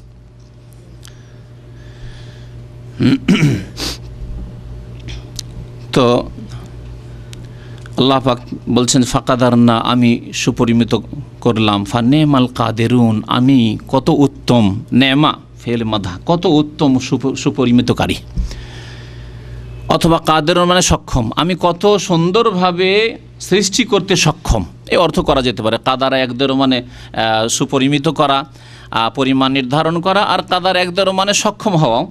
আল্লাহ পাক কাদের, আল্লাহ পাক কাদির, আল্লাহ পাকের নামের মধ্যে এই নামগুলি রয়েছে। ওয়াইলুন ইয়াউমাইযিন লিল মুকাজ্জিবিন, সুতরাং সেই দিন দুর্ভোগ রয়েছে, সর্বনাশ রয়েছে মিথ্যা প্রতিপন্নকারীদের জন্য, যারা মিথ্যা মনে করেছে আল্লাহকে, রসুলকে, আখিরাতকে, কোরআনকে, ইসলামী বিধানকে ইত্যাদি, নামাজকে। তারপর আল্লাহ পাকের সাথ করে আলাম নাজআলিল আরদা কিফাতা, আমি কি পৃথিবীকে ধারণকারী হিসাবে তৈরি করিনি? আমি কি পৃথিবীকে, জমিনকে ধারণকারী হিসাবে তৈরি করিনি? আল্লাহ পাক জমিনকে ধারণকারী কেফাত বলেছেন। কাফাতা এক ফেতো মানে হচ্ছে মিলানো, নিজের সাথে মিলিয়ে নেওয়া। জমিন জীবিতকে মৃতকে নিজের সাথে মিলিয়ে নিতে পারে, ধারণ করে রেখেছে। আমরা যতক্ষণ জীবিত আছি আমাদেরকে জমিন এমনভাবে ধারণ করে রয়েছে, জমিনে আকর্ষণ রয়েছে, আমরা পৃথিবীতে চলাফেরা করছি। যদি জমিনের মধ্যে এই ক্ষমতা না থাকতো তাহলে এই পৃথিবীতে আমরা কখনো চলাফেরা করতে পারতাম না, বসবাস করতে পারতাম না, ঘর বাড়ি তৈরি করতে পারতাম না, এখানে আমাদের কাজকর্ম করতে পারতাম না, তাই না? আর মৃতদের জন্য আল্লাহ পাক কারণ বলেছেন আহিয়া ও আমওয়াতা, আলাম নাজআলিল আরদা কিফাতা, আমি কি জমিনকে, পৃথিবীকে ধারণকারী হিসাবে তৈরি করিনি? আহিয়ান জীবিতদের জন্য, ও আমওয়াতা মৃতদের জন্য। জীবিতদের জন্য তো বুঝলাম যে আমরা পৃথিবীতে চলাফেরা করছি, পৃথিবী কত সুন্দর আমাদের জন্য। যদি আল্লাহ পাক এটাকে অস্থির রাখতেন, বসবাসযোগ্য না করতেন, তাহলে আমরা একদিনও টিকতে পারতাম না, এক মিনিট থাকতে পারতাম না। মৃতদের জন্য যেমন এই মানুষ মরে গেল, মাটি ধারণ করছে, মাটি খনন করে তারপরে তাতে আমরা দাফন করতে পারছি। যদি আমরা দাফন না করতে পারতাম তাহলে পচে সড়ে এমন দুর্গন্ধ হয়ে যেত, আবহাওয়া এমন দূষিত হয়ে যেত যে বাকি যারা বেঁচে ছিল তারাও সব সর্বনাশ হয়ে যেত, হতো না? তারপরে আমাদের এই যে মৃতদেহ, এর সুরক্ষা হেফাজত হইতো না। হিংস্র পশু তো খেত, বাঘ বল্লুকে খেত, আর পশু পাখিতে খেত। এই অবস্থা হতো, এই দৃশ্য হতো। মাটি যদি আমাদেরকে ধারণ না করতো আমাদের মরার পরে, তাহলে এই অবস্থা আমাদের হইতো। আল্লাহ পাকের কত বড় নিয়ামত। তাই আল্লাহ পাক এই আয়াতে এই কথাই স্মরণ করেছেন যে আলাম নাজ আলিল আরদা কিফাতা, আমি কি জমিনকে ধারণকারী হিসাবে সৃষ্টি করিনি? আহিয়া আমওয়াতা, জীবিতদের জন্য এবং মৃতদের জন্য।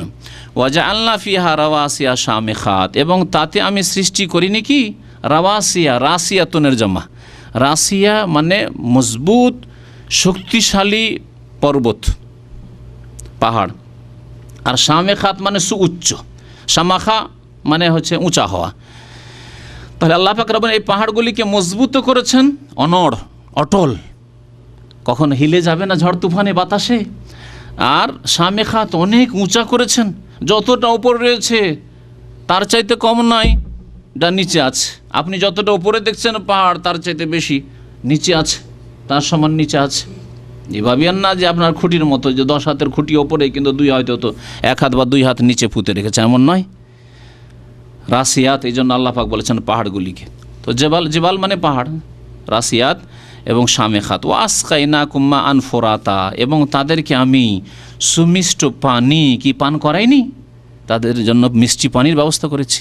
সমুদ্রের তীরে আমরা থাকছি, 1 কিলোমিটার দূরে এখানে দামামে সমুদ্র, আর কত লোনা পানি, আর এখানে আমরা মিষ্টি পানি ঘরে ঘরে পাচ্ছি। আল্লাহ যদি এই মিষ্টি পানিকে এই লোনা পানির সাথে একাকার করে দিতেন, তাহলে বসবাসযোগ্য থাকতো এই শহর, না পালাতেন সব? একদিনও থাকতে পারতেন না, আসতেনই না এখানে, যে থাকা যাবে না এখানে। লোনা পানি খেয়ে বাঁচা যায়?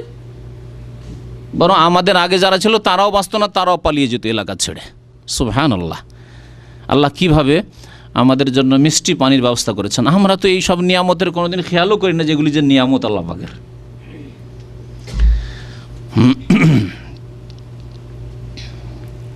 ওয়াইলুন ইয়াউমাইযিল লিল মুকাজ্জিবিন, সেই দিন দুর্ভোগ রয়েছে মিথ্যা প্রতিপন্নকারীদের জন্য। ইনতালিকু ইলা মা কুনতুম বিহি তুকাজ্জিবুন, আল্লাহ বলছেন তোমরা চলো, মানব জাতিকে আল্লাহ বলছেন, পাপিষ্ঠদেরকে বিশেষ করে, ওই দিকে যা তোমরা মিথ্যা মনে করতে, জাহান্নামকে মিথ্যা মনে করতে, সাজা শাস্তিকে মিথ্যা মনে করতে, আল্লাহর আযাবকে মিথ্যা মনে করতে, আল্লাহর পাকড়াও আল্লাহ যে ধরবেন এটাকে দূরের বিষয়। বিশ্বাসী ছিল না, আর বিশ্বাস থাকলো নামে মাত্র, আসলে কাজে কর্মে বিশ্বাস নয়। আপনার জীবনে বিশ্বাস হলে যে তার প্রতিফলন ঘটবে, আপনার জীবনের সংশোধন হবে, তা হয়নি আপনার। আল্লাহ বলছেন ইনতালিকু, চলো, এলা মা কুনতুম বিহি তুকাজ্জিবুন, ওই দিকে যা তোমরা মিথ্যা মনে করতে, জাহান্নামের দিকে, আযাবের দিকে। ইনতালিকু ইলা জিল্লিন জি সালাসে শুআব, তোমরা চলো, কোন দিকে চলো তার ব্যাখ্যা হচ্ছে। আগের আয়াতে যে বলা হলো যে তোমরা চলো যা তোমরা মিথ্যা মনে করতে, কি মিথ্যা মনে করতে, তা আবার আল্লাহ বলছেন তা হচ্ছে ইনতালিকু ইলা জিল্লিন, এমন এক ছায়ার দিকে চলো, জি সালাসে শুআব, যা 3 শাখা বিশিষ্ট।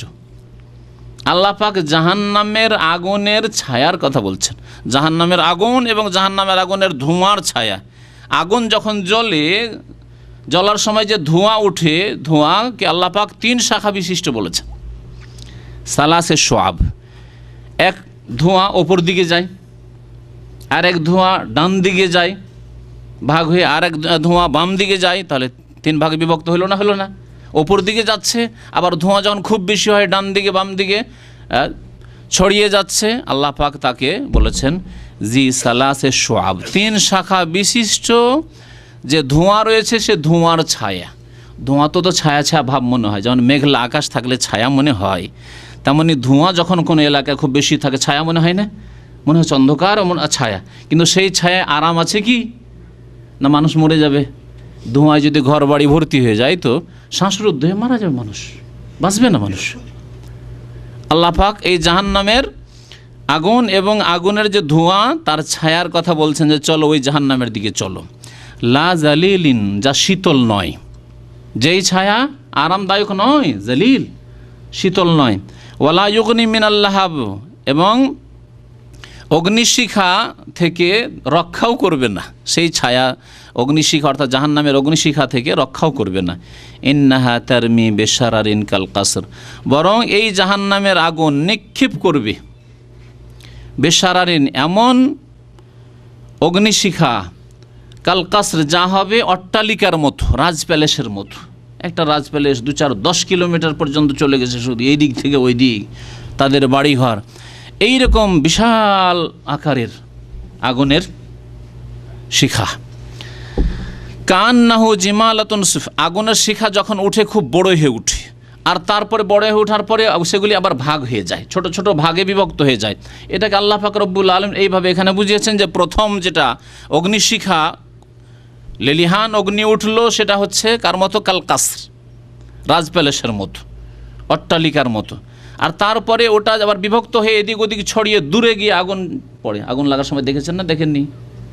গ্রামে গঞ্জে যখন আগুন লাগে, আর এখানে আগুন লেগেছে, দেখা গেল 5 মিনিট 10 মিনিটের মধ্যে আগুন আবার 1-1 কিলোমিটার পরে দেখছেন আগুন উড়ে গিয়ে আরেক বাড়িতে আগুন লেগেছে, 5টা বাড়ি বাদ দিয়ে আরেক বাড়িতে গিয়ে আগুন।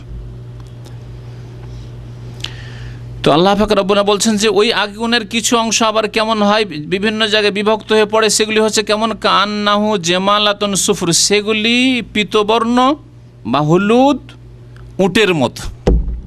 জামাল মানে উট, আর ওর জামা হচ্ছে জেমালাতুন, আর সুফর হচ্ছে আসফারের জামা। আসফার মানে হচ্ছে হলুদ, হলুদ বর্ণ। ওই আগুনের শিখাগুলি যখন বিভিন্ন জায়গায় ছড়িয়ে ছত্রভঙ্গ হয়ে পড়ে, সেগুলি এত বড় জাহান্নামের হবে যে সেগুলি এক একটা উট মনে হবে, অথচ অগ্নিশিখা হয়তো ভাগ ভাগ হয়ে ছত্রভঙ্গ হয়ে পড়ছে। এই হচ্ছে জাহান্নামের আযাব, যার কিছু দৃশ্য আল্লাহ পাক এখানে তুলে ধরেছেন। ওয়াইলুন ইয়াউমাইযিন লিল মুকাজ্জিবিন, সেই দিন মিথ্যা প্রতিপন্নকারীদের জন্য দুর্ভোগ রয়েছে। হাযা ইয়াউমুল লা ইয়ানতিকুন, এই কিয়ামতের দিবস, এই বিচার দিন এমন একদিন যেই দিন কেউ কথা বলবে না। লা ইয়ানতিকুন, কেউ কথা বলবে না। আল্লাহ বলছেন লা ইয়ানতিকুন, আর বিদআতপন্থীরা বলছে যে পীর ধরলে পীর তো নিয়ে যাবে, মানে পীর আল্লাহর সাথে বাদানুবাদ করে নিয়ে যাবে। আল্লাহ বলছেন লা ইয়ানতিকুন, কথা বলার কোনো অবকাশ নেই। নবী করিম সাল্লাল্লাহু আলাইহি সাল্লাম বলেছেন ওয়া কালামুর রাসূল ইয়াউমাইন, রাসূলরা কি বলবেন?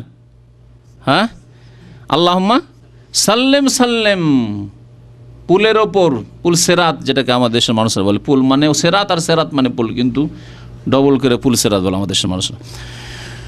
সেই জাহান্নামের ওপর যে পুল হবে, সেখানে ফের রসুলগণ বলেন আল্লাহুম্মা সাল্লিম, আল্লাহ তুমি হেফাজত করো, আল্লাহ তুমি হেফাজত করো, আল্লাহ তুমি নিরাপদ রাখো আমার উম্মতকে, এই বলবে। আর সকলে বলবে নাফসি নাফসি নাফসি নাফসি। সুপারিশের জন্য যখন নূহ আলাইহিস সালামের কাছে লোকেরা যাবেন যে বিচারের জন্য আল্লাহর কাছে দরখাস্তের সুপারিশ করেন, আদম আলাইহিস সালামের কাছে যাবেন, মুসা, ঈসা, ইব্রাহিম আলাইহিস সালাম সবার কাছে যখন যাবেন লোকেরা, তখন তারা কি বলবেন? নাফসি নাফসি, আমি নিজেই পেরেশান, নিজেই পেরেশান। হাযা ইয়াউমুল লা ইয়ানতিকুন, এমন দিন হবে যে কারো কথা বলার কোনো অবকাশ নেই।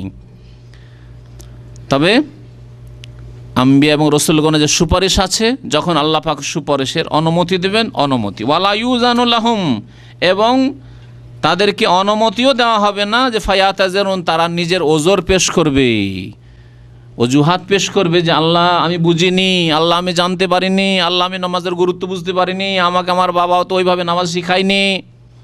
ওয়ালা ইউজানু লাহুম, অনুমতি দেওয়া হবে না কথা বলার। ফায়াতাজেরুন, যে ওজর পেশ করবে, দুনিয়াতে তোমাদের কাছে পৌঁছে দেওয়া হয়েছিল। ওয়াইলুন ইয়াউমাইযিন লিল মুকাজ্জিবিন, সেই দিন মিথ্যা প্রতিপন্নকারীদের জন্য দুর্ভোগ রয়েছে। হাযা ইয়াউমুল ফাসলে জামানাকুম আল আউয়ালিন, আল্লাহ বলছেন এই হচ্ছে চূড়ান্ত ফয়সালার দিবস, কিয়ামতের দিন।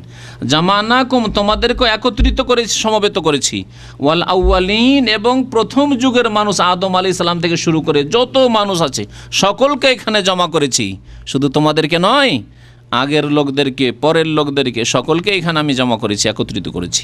ফাইন কানা লাকুম কাইদুন, এখন সারা বিশ্বের সমস্ত মানুষ, চিন্তা করেন আজকের সমস্ত মানুষ কত বড় একটা সংখ্যা, আর এর আগে যত মানুষ এসেছে, আবার কিয়ামত পর্যন্ত যত মানুষ আসবে, সকল মানুষকে আল্লাহ পাক সম্বোধন করে বলবেন ফাইন কানা লাকুম কাইদুন, তোমাদের যদি কোনো কৌশল থাকে, তোমাদের জন্য কোনো চক্রান্ত থাকে, করার কিছু থাকে, কাইদুন আছে কিছু করার, তোমাদের অপকৌশল যদি তোমাদের থাকে, ফাকিদুন, করো, যদি রক্ষা পাওয়ার ব্যবস্থা থাকে, তোমাদের ক্ষমতা থাকে, করো। আজকে কুফরি শক্তি কত মাথা চাড়া দিয়ে রয়েছে, বাতিল শক্তি, শিরক আর বিদাতের শক্তি কত মাথা চাড়া দিয়ে রয়েছে। আল্লাহ পাক বলবেন যে ফাইন কানা লাকুম কাইদুন ফাকিদুন, যদি তোমাদের কোনো কৌশল থাকে, ফাকিদুন, কৌশল করো আর নিজেকে রক্ষা করো। ওয়াইলুন ইয়াউমাইযিন লিল মুকাজ্জিবিন, সেই দিন মিথ্যা প্রতিপন্নকারীদের জন্য দুর্ভোগ রয়েছে।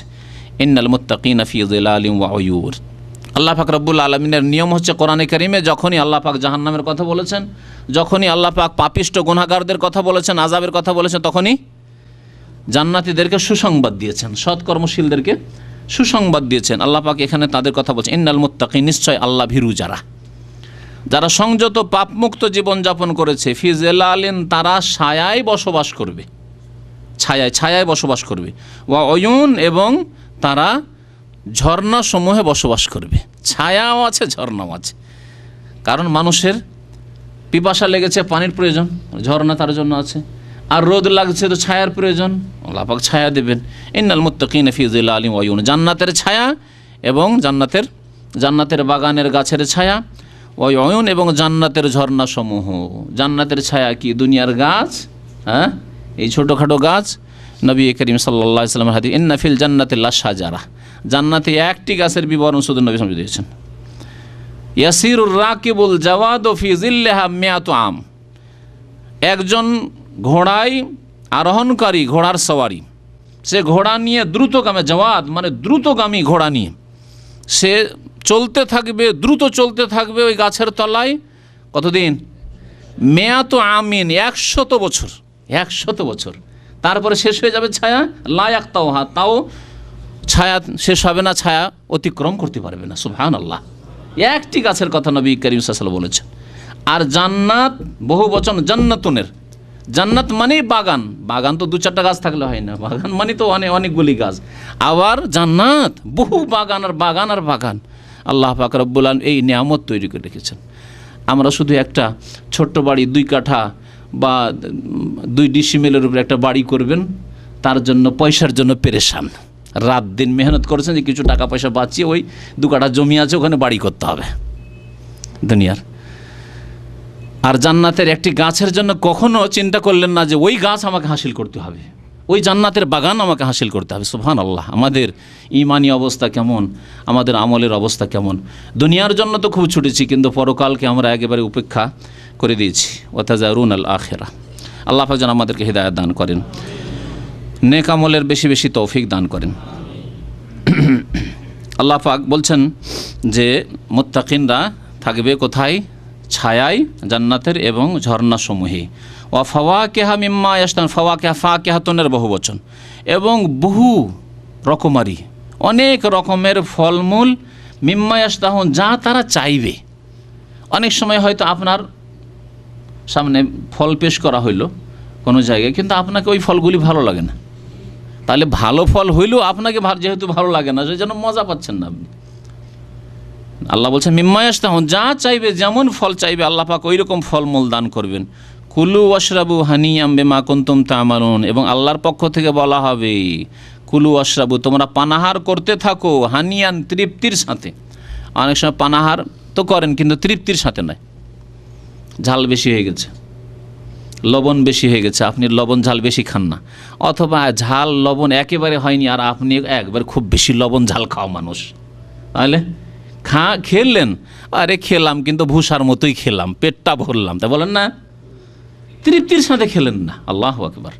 আল্লাহ বলছেন হানিয়ান, তোমরা পানাহার করতে থাকো তৃপ্তির সাথে। পানি আজকাল ফ্রিজ যদি না থাকে পানি খাচ্ছেন গরমের দিনে, পানি খেয়ে শরীরে যেটা পানির চাহিদা সেটা তো করলেন, কিন্তু তৃপ্তি হলো না এই পানি, গরম পানি খেয়ে। গোসল তো করছেন এই দুপুরের গরম পানিতে, তৃপ্তি হচ্ছে? তৃপ্তি হচ্ছে না। এই জন্য অনেকে বুদ্ধি করে সকালবেলায় পানি ঠান্ডা করার জন্য রাখছেন, আমরা করছি। ওই ট্যাঙ্কির পানি আগুনের মতো গরম হয়ে যাবে, সকালে ফজরের আগে পানি কয়েক বালতিতে পানি রেখে দিলাম, ওইটা দুপুর হইতে হইতে জোহরের সময় হইতে হইতে ঠান্ডা হয়ে থাকবে, অথবা 2 দিন আগে থেকে ঠান্ডা করে রেখেছি পানি। সুবহানাল্লাহ, তৃপ্তির জন্য শুধু। গোসল তো হইলো, নাপাকি থাকলে নাপাকি গরম পানি দিও, নাপাকি দূর হয়ে যাবে দুপুরের ওই ট্যাঙ্কির পানি দিয়ে, কিন্তু তৃপ্তি হচ্ছে না, না পান করে না গোসল করে। আল্লাহ বলছেন কুলু ওয়াশরাবু, পানাহার করতে থাকো, হানিয়ান, আরামের সাথে, তৃপ্তির সাথে, বিমা কুনতুম তা'মালুন, কারণ তোমরা আমল করেছিলে, তোমাদের আমলের বিনিময়ে। আমল দিয়ে জান্নাত ক্রয় করা যায় না, তবে আমল হচ্ছে জান্নাত পাওয়ার, আল্লাহর রহমত পাওয়ার উপায়। কারণ নবী করিম সাল্লাল্লাহু আলাইহি ওয়াসাল্লাম বলেছেন যে কেউ আমল দিয়ে জান্নাত খরিদ করতে পারবে না, তবে আমল আল্লাহর রহমত পাওয়ার ওসিলা, মাধ্যম হবে, আল্লাহ রহম করবেন। প্রত্যেকে আল্লাহর রহমতে জান্নাত যাবে, কিন্তু আল্লাহর রহমত হবে না যদি তার আমল না থাকে, ফরজ ওয়াজিব ঠিক না থাকে, হারাম নাজায়েজ থেকে বেঁচে না থাকে কমপক্ষে।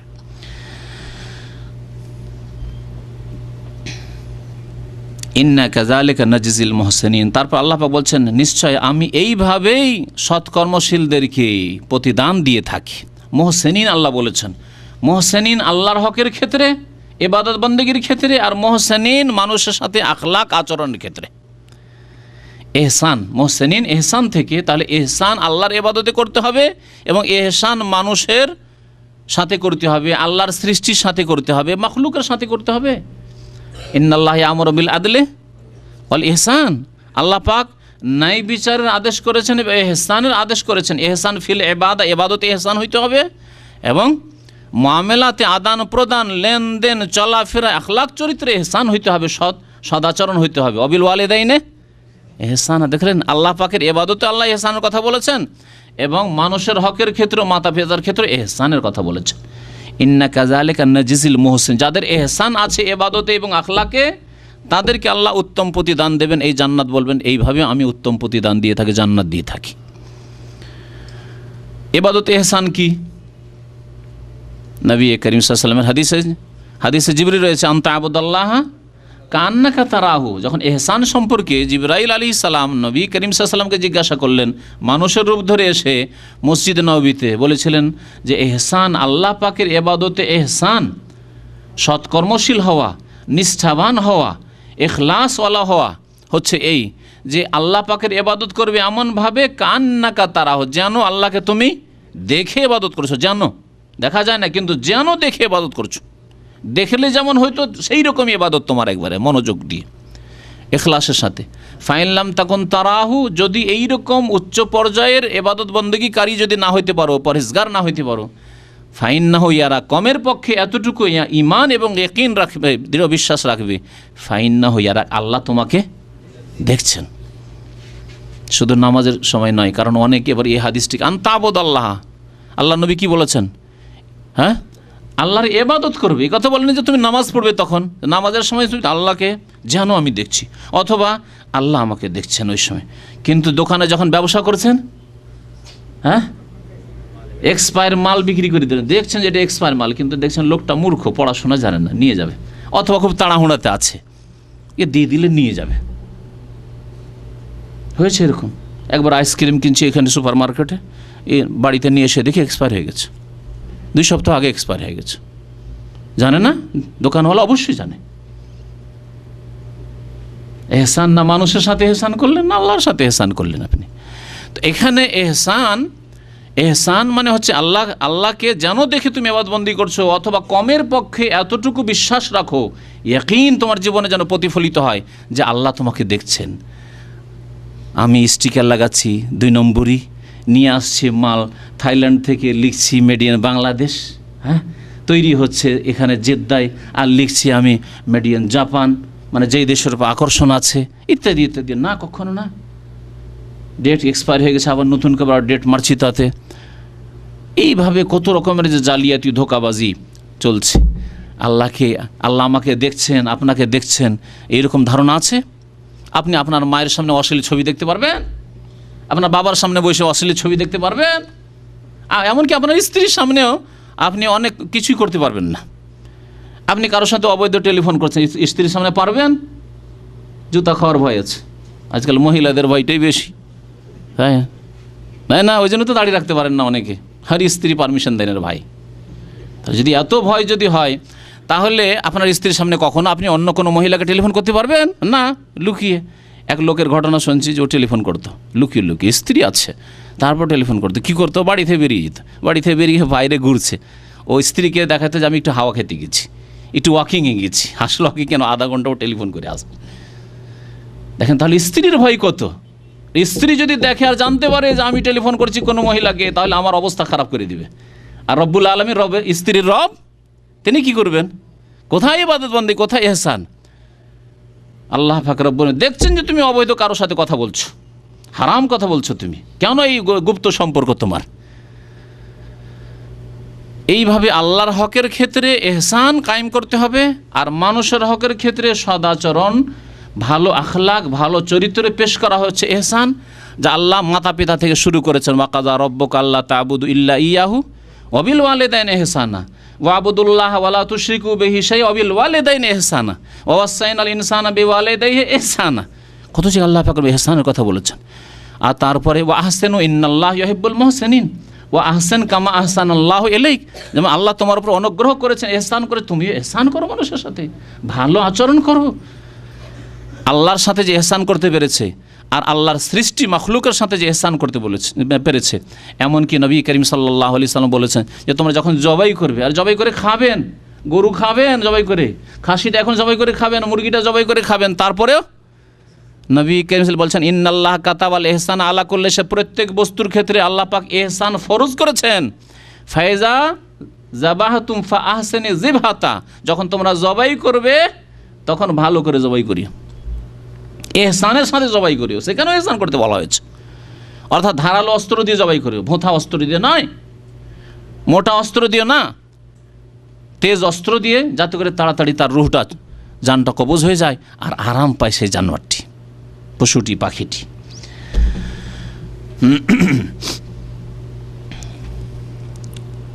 তো বলছিলাম যে ইন্না কাযালিকা নাজজিল মুহসিনিন, আল্লাহ বলবেন নিশ্চয় আমি এইভাবেই মুহসিনিনদেরকে, সৎকর্মশীলদেরকে, এহসানকারীদেরকে বদলা দিয়ে থাকি, প্রতিদান দিয়ে থাকি। এহসানকারী হইতে হবে আল্লাহর হকের ক্ষেত্রে যেমন বললাম, আর এহসানকারী হইতে হবে মানুষের হকের ক্ষেত্রে, আখলাক আচরণের ক্ষেত্রে। ওয়াইলু ইয়াউমাইযিন লিল মুকাজ্জিবিন, সেই দিন দুর্ভোগ মিথ্যা প্রতিপন্নকারীদের জন্য। কুলু ওয়া তামাত্তাউ কালিলান ইন্নাকুম মুজরিমুন, আল্লাহ পাক আবার ফিরে আসছেন পাপিষ্ঠদের দিকে, গুনাহগারদের কথা আবার বলছেন। গুনাহগার কাফেরকে, বেদিনকে সম্বোধন করে আল্লাহ বলবেন কুলু ওয়া তামাত্তাউ, তোমরা দুনিয়ায় ভক্ষণ করতে থাকো, খেতে থাকো, খুব খাও দাও, ওয়া তামাত্তাউ, আর ভোগ বিলাস করতে থাকো, কালিলান, অল্প সময়ের জন্য, কালিলান। আরে 60 বছরও যদি বাঁচেন কতদিন, আর কতদিন, আর আছে কতদিন, কালিলান, অল্প সময়। ইন্নাকুম মুজরিমুন, নিশ্চয় তোমরা অপরাধী, নিশ্চয় তোমরা অপরাধী। আল্লাহ পাক বেনামাজিদেরকে কি বলেছেন কোরআনে কারীমের, এর আগে পড়েছেন না সূরাতুল মুদ্দাসসিরে, ফি জান্নাতি ইয়াতাসাআলুনা আনিল মুজরিমিন, অপরাধীদেরকে জিজ্ঞাসা করবেন আল্লাহ পাক, জাহান্নামীদেরকে জিজ্ঞাসা করবেন মা সালাকাকুম ফি সাকার, জাহান্নামে কেন তোমরা গেলে। হ্যাঁ, জান্নাতীরা জিজ্ঞাসা করবে জাহান্নামীদের সম্পর্কে, বা জাহান্নামীদেরকে জিজ্ঞাসা করবে, আল্লাহ পাক কোরআনে উল্লেখ করেছেন। কালু, তখন জবাব তারা কি দেবে, লাম নাকুম মিনাল মুসাল্লিন, প্রথম জবাব হচ্ছে আমরা নামাজ পড়তাম না। তাহলে আপনার নামাজ না পড়া, এক ওয়াক্ত নামাজ ছাড়া, ফজর ছাড়া, এটি আপনার বড় অপরাধ কোরআনের ভাষায়। আপনি অপরাধী মানে শুধু খুনি ভাববেন না, হ্যাঁ নিশ্চয়ই তারা অপরাধী। অপরাধী মানে শুধু সন্ত্রাসী ভাববেন না, নিশ্চয়ই তারা অপরাধী, কিন্তু আপনি বেনামাজি, আপনি বড় অপরাধী।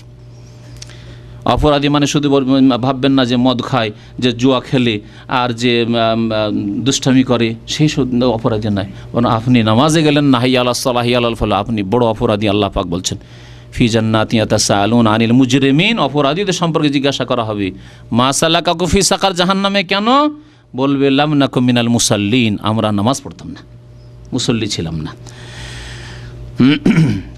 আল্লাহ পাক বলছেন যে তোমরা খেতে থাকো আর কিছু দিনের জন্য, অল্প সময়ের জন্য ভোগ করতে থাকো, ইন্নাকুম মুজরিমুন, নিশ্চয় তোমরা অপরাধী। ওয়াইলু ইয়াউমাইযিন লিল মুকাজ্জিবিন, সেই দিন দুর্ভোগ রয়েছে, ওয়াইল নামক জাহান্নাম রয়েছে মিথ্যা প্রতিপন্নকারীদের জন্য, সত্যকে প্রত্যাখ্যানকারীদের জন্য। ওয়াইযা কিলা লাহুমুর কাউ লা ইয়ারকাউন, যখন তাদেরকে বলা হতো ইরকাউ, তোমরা নত হও, লা ইয়ারকাউন, তারা নত হইতো না। এই আয়াতের দুইটি তাফসির, একটি হচ্ছে বাহ্যিক তাফসির যে রুকু করা, রাকায়ার কাও মানে রুকু করা, তাদেরকে যখন বলা হয়তো রুকু করো মানে নামাজ পড়ো। নামাজের একটি রুকুন ফরজ হচ্ছে রুকু, আর একটি অঙ্গ দিয়ে কি বলা হয়েছে, গোটা নামাজকে উদ্দেশ্য করা হয়েছে। যেমন কোরআনে কারীম আল্লাহ পাক সিজদা করতে বলেছেন মানে নামাজ পড়ো, তাসবিহ করতে বলেছেন মানে নামাজ পড়ো। নামাজের একটি অংশ হচ্ছে তাসবিহ, নামাজের একটি অংশ হচ্ছে সিজদা। ওই রকম আল্লাহ পাক বলছেন ওয়ারকাউ মার রাকাইন, সূরা বাকারা বলেছে রুকুকারীদের সাথে রুকু করো, মানে জামাতের সাথে নামাজ পড়ো। আমরা যেমন নিজের ভাষায় বলে থাকি যে ভাই আপনার চেহারাটা অনেক দিন ধরে দেখিনি, তার মানে কি ওর হাত দেখেছেন না, পা দেখেছেন, আর কিছু দেখেছেন না, মানে ওকে দেখেননি। ওই রকমই আল্লাহ পাক রব্বুল রুকু বলে নামাজকে উদ্দেশ্য করেছেন। তাহলে তাফসির কি হবে, ওয়াইজা কিলা লাহুমুর কাউ, যখন ওই লোকগুলিকে বলা হতো যে ভাইরা নামাজ পড়ো, ওই কাউ নামাজ পড়ো, লায়ের কাউন, তার রুকু করতো না মানে নামাজ পড়তো না। ফরজ নামাজ পড়তো না। ওয়াইলুন ইয়াউমাইযিল লিল মুকাজ্জিবিন, সেই জন্য এইরকম মিথ্যা প্রতিপন্নকারী, সত্যকে প্রত্যাখ্যানকারীদের জন্য ওয়াইল নামক জাহান্নাম রয়েছে, বা সর্বনাশ রয়েছে, দুর্ভোগ রয়েছে। আর আরেকটি অর্থ হচ্ছে ব্যাপক অর্থ তাফসীর, তা হচ্ছে ওয়াইযা কিলা লাহুম ইরকাউ, ইরকাউ রাকা, ইরকাউ মানে ঝুঁকা, ঝুঁকে যাওয়া, নত হওয়া। কারণ রুকুতে কি হয়, মানুষ নত হয়, রুকু মানে নত হওয়া। শাব্দিক অর্থ রাকা ইরকাউ মানে ঝুঁকে যাওয়া, নত হওয়া। তাদেরকে যখন বলা হতো যে তোমরা ইসলামের বিধানের সামনে ঝুঁকে যাও, শির নত করো, আত্মসমর্পণ করো, মেনে নাও, আল্লাহর প্রতি বিশ্বাস করো, রাসূলের প্রতি বিশ্বাস করো, পরকালের প্রতি বিশ্বাস করো, না দেখে বিশ্বাস করো যে আল্লাহ এবং রাসূল বিশ্বাস করতে বলেছেন, 5 ওয়াক্ত নামাজ মেনে নাও, রোজা মেনে নাও, যাকাত মেনে নাও, হজ মেনে নাও, ইত্যাদি। এই হচ্ছে ইসলামের বিধান সার্বিক জীবনে মেনে নাও। ওয়াইজা কিলা লাহুম ইরকাউ, যখন তাদেরকে বলা হতো যে তোমরা নত হয়ে যাও ইসলামী বিধানের সামনে, লা ইয়ারকাউন, তারা নত হতো না, নতি স্বীকার করতো না। না না, আমরা এইসব মানব না। আরে চোরের হাত কাটা আজকাল বর্বরতা, না চোর আর কি অপরাধ করলো, 6 মাস না হয় জেল দেবে, সেই লোকটি না হয় খুন করে দিয়েছে, যেন তাকে হত্যা করতে হবে, কেসাস, না না না, এটা বর্বরতা, আর খুব বেশি কি করবেন, 5 বছর জেল দেন। এ হলো মানবরচিত বিধান। যারা এইরকম করবে, ওয়াইজা কিলা লাহুম ইরকাউ, ইসলামী বিধানের সামনে শির নত করো, আল্লাহ যা বলেছেন তা পালন করো। আল্লাহ পাক যাদেরকে নেতৃত্ব দিয়েছেন তাদেরকে জিজ্ঞাসা করবেন যে এই খুনের কেসাস কেন হইল না, এই চোরের হাত কেন কাটা হইল না, এই জেনার জন্য সংসার কেন করা হইল না, অবিবাহিত জেনা করেছে তাকে কোড়া কেন লাগানো হইল না, লা ইয়ারকাউন, কেন ঝুঁকুনি এর সামনে, লা ইয়ারকাউন, তারা ঝুঁকুনি। ওয়াইলুন ইয়াউমাইযিল লিল মুকাজ্জিবিন, সুতরাং তাদের জন্য দুর্ভোগ রয়েছে, যারা মুকাজ্জিবিন, যারা মিথ্যা প্রতিপন্নকারী, তাদের জন্য দুর্ভোগ রয়েছে। ফাবিআইয়ি হাদিসিম বাদাহু ইউমিনুন, এরপরে অর্থাৎ আল কোরআনের পরে, বাদাল কোরআন, বাদাহু মানে বাদাল কোরআন, কোরআন নাজিল হয়ে যাওয়ার পরে কোরআন বাদ দিয়ে কোন কথার প্রতি তারা আর বিশ্বাস করবে, ঈমান নিয়ে আসবে?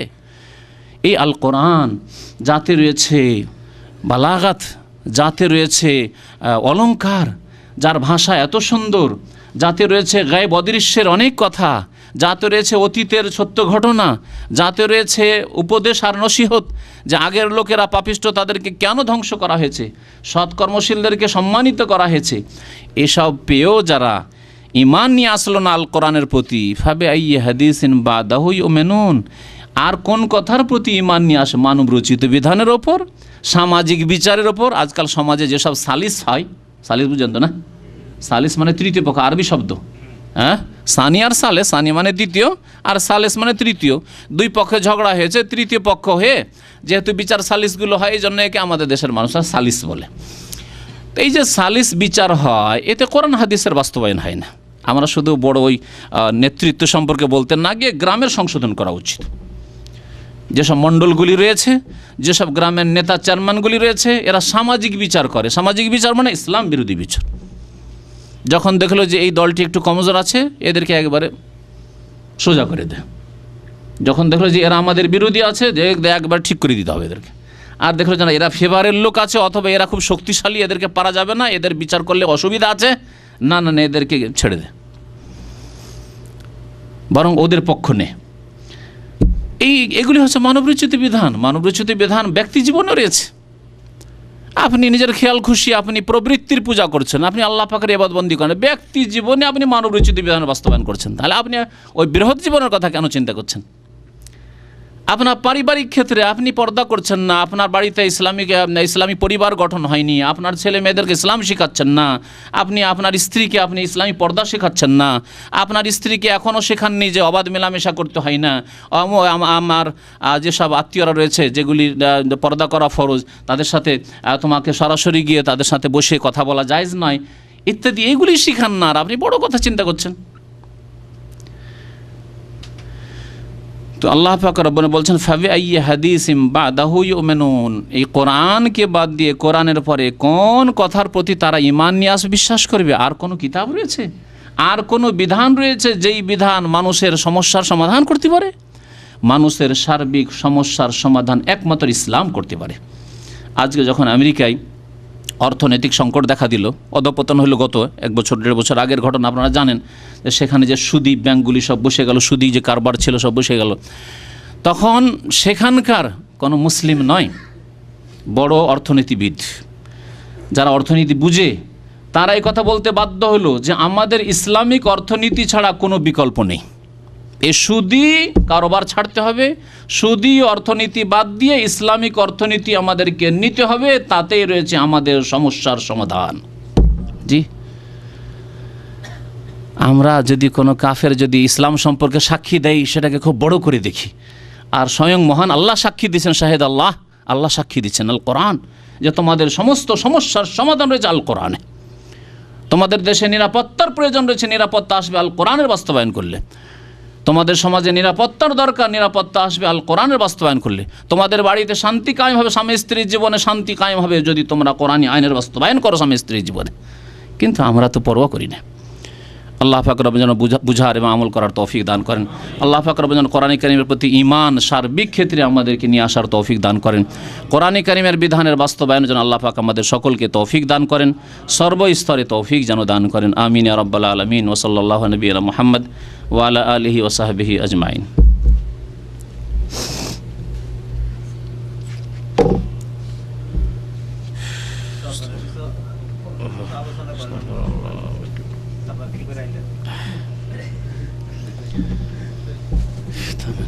কিছু প্রশ্ন আছে নাকি? প্রথম প্রশ্ন হচ্ছে যে কওমে লূত সম্প্রদায় কি জাজিরাতুল আরবে ছিল না আমাদের দেশে?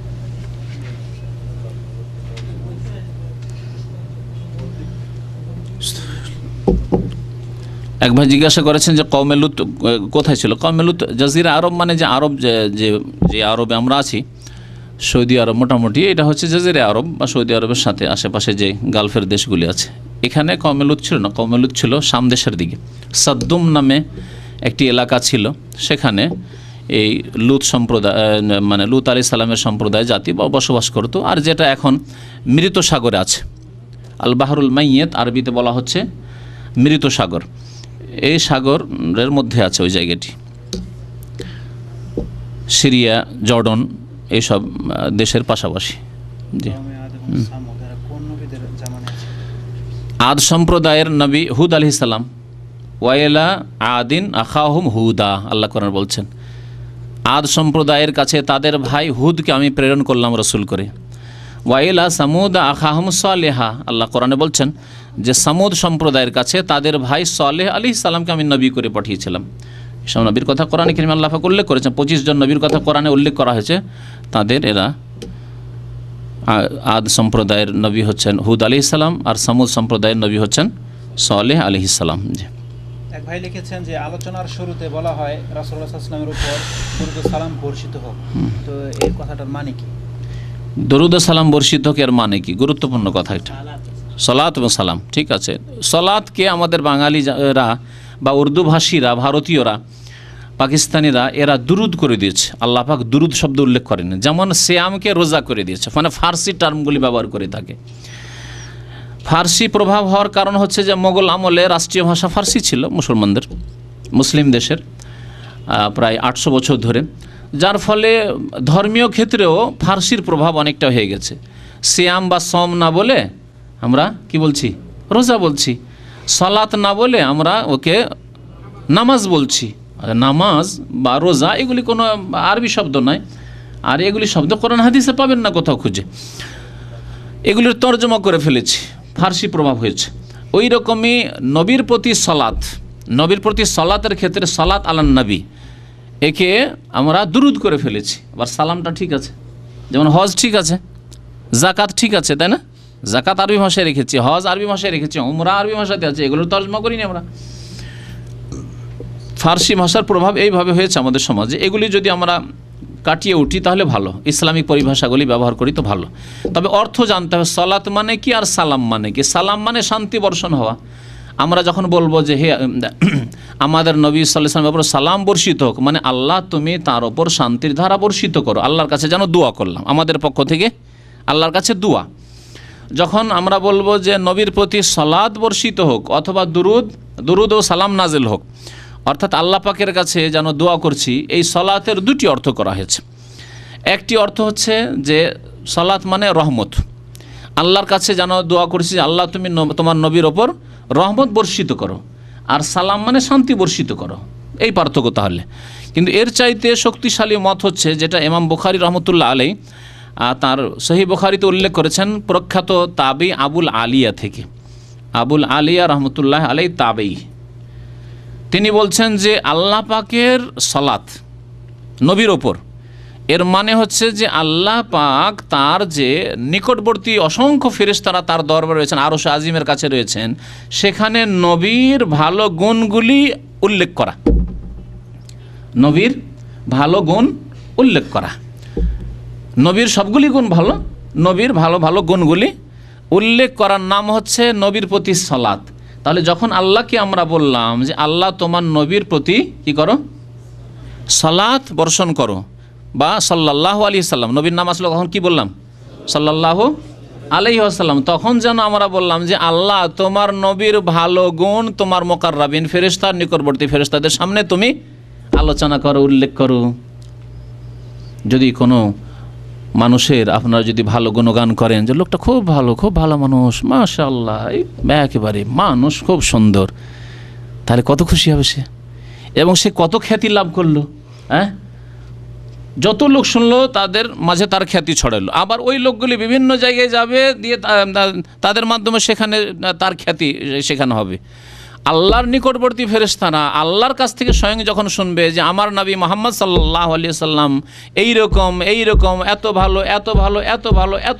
ভালো যখন শুনবেন, তারা ওই মুকাররাবিন ফেরেশতারা আবার যারা ষষ্ঠ আসমানে, পঞ্চম আসমানে, চতুর্থ আসমানে, তৃতীয় আসমানে, দ্বিতীয় আসমানে, অন্য জায়গায় অন্য ফেরেশতারা রয়েছেন যারা দূরে একটু ফেরেশতারা, আল্লাহর নিকটবর্তী ফেরেশতা নন, আরশ আজিমের কাছের ফেরেশতা নন, তাদের সামনে যখন উল্লেখ করেন যে আল্লাহ পাক বলছিলেন তার নবী সম্পর্কে এইরকম এত ভালো, কত তার খ্যাতি ছড়াচ্ছে ফেরেশতা জগতে, এর নাম হচ্ছে সালাত।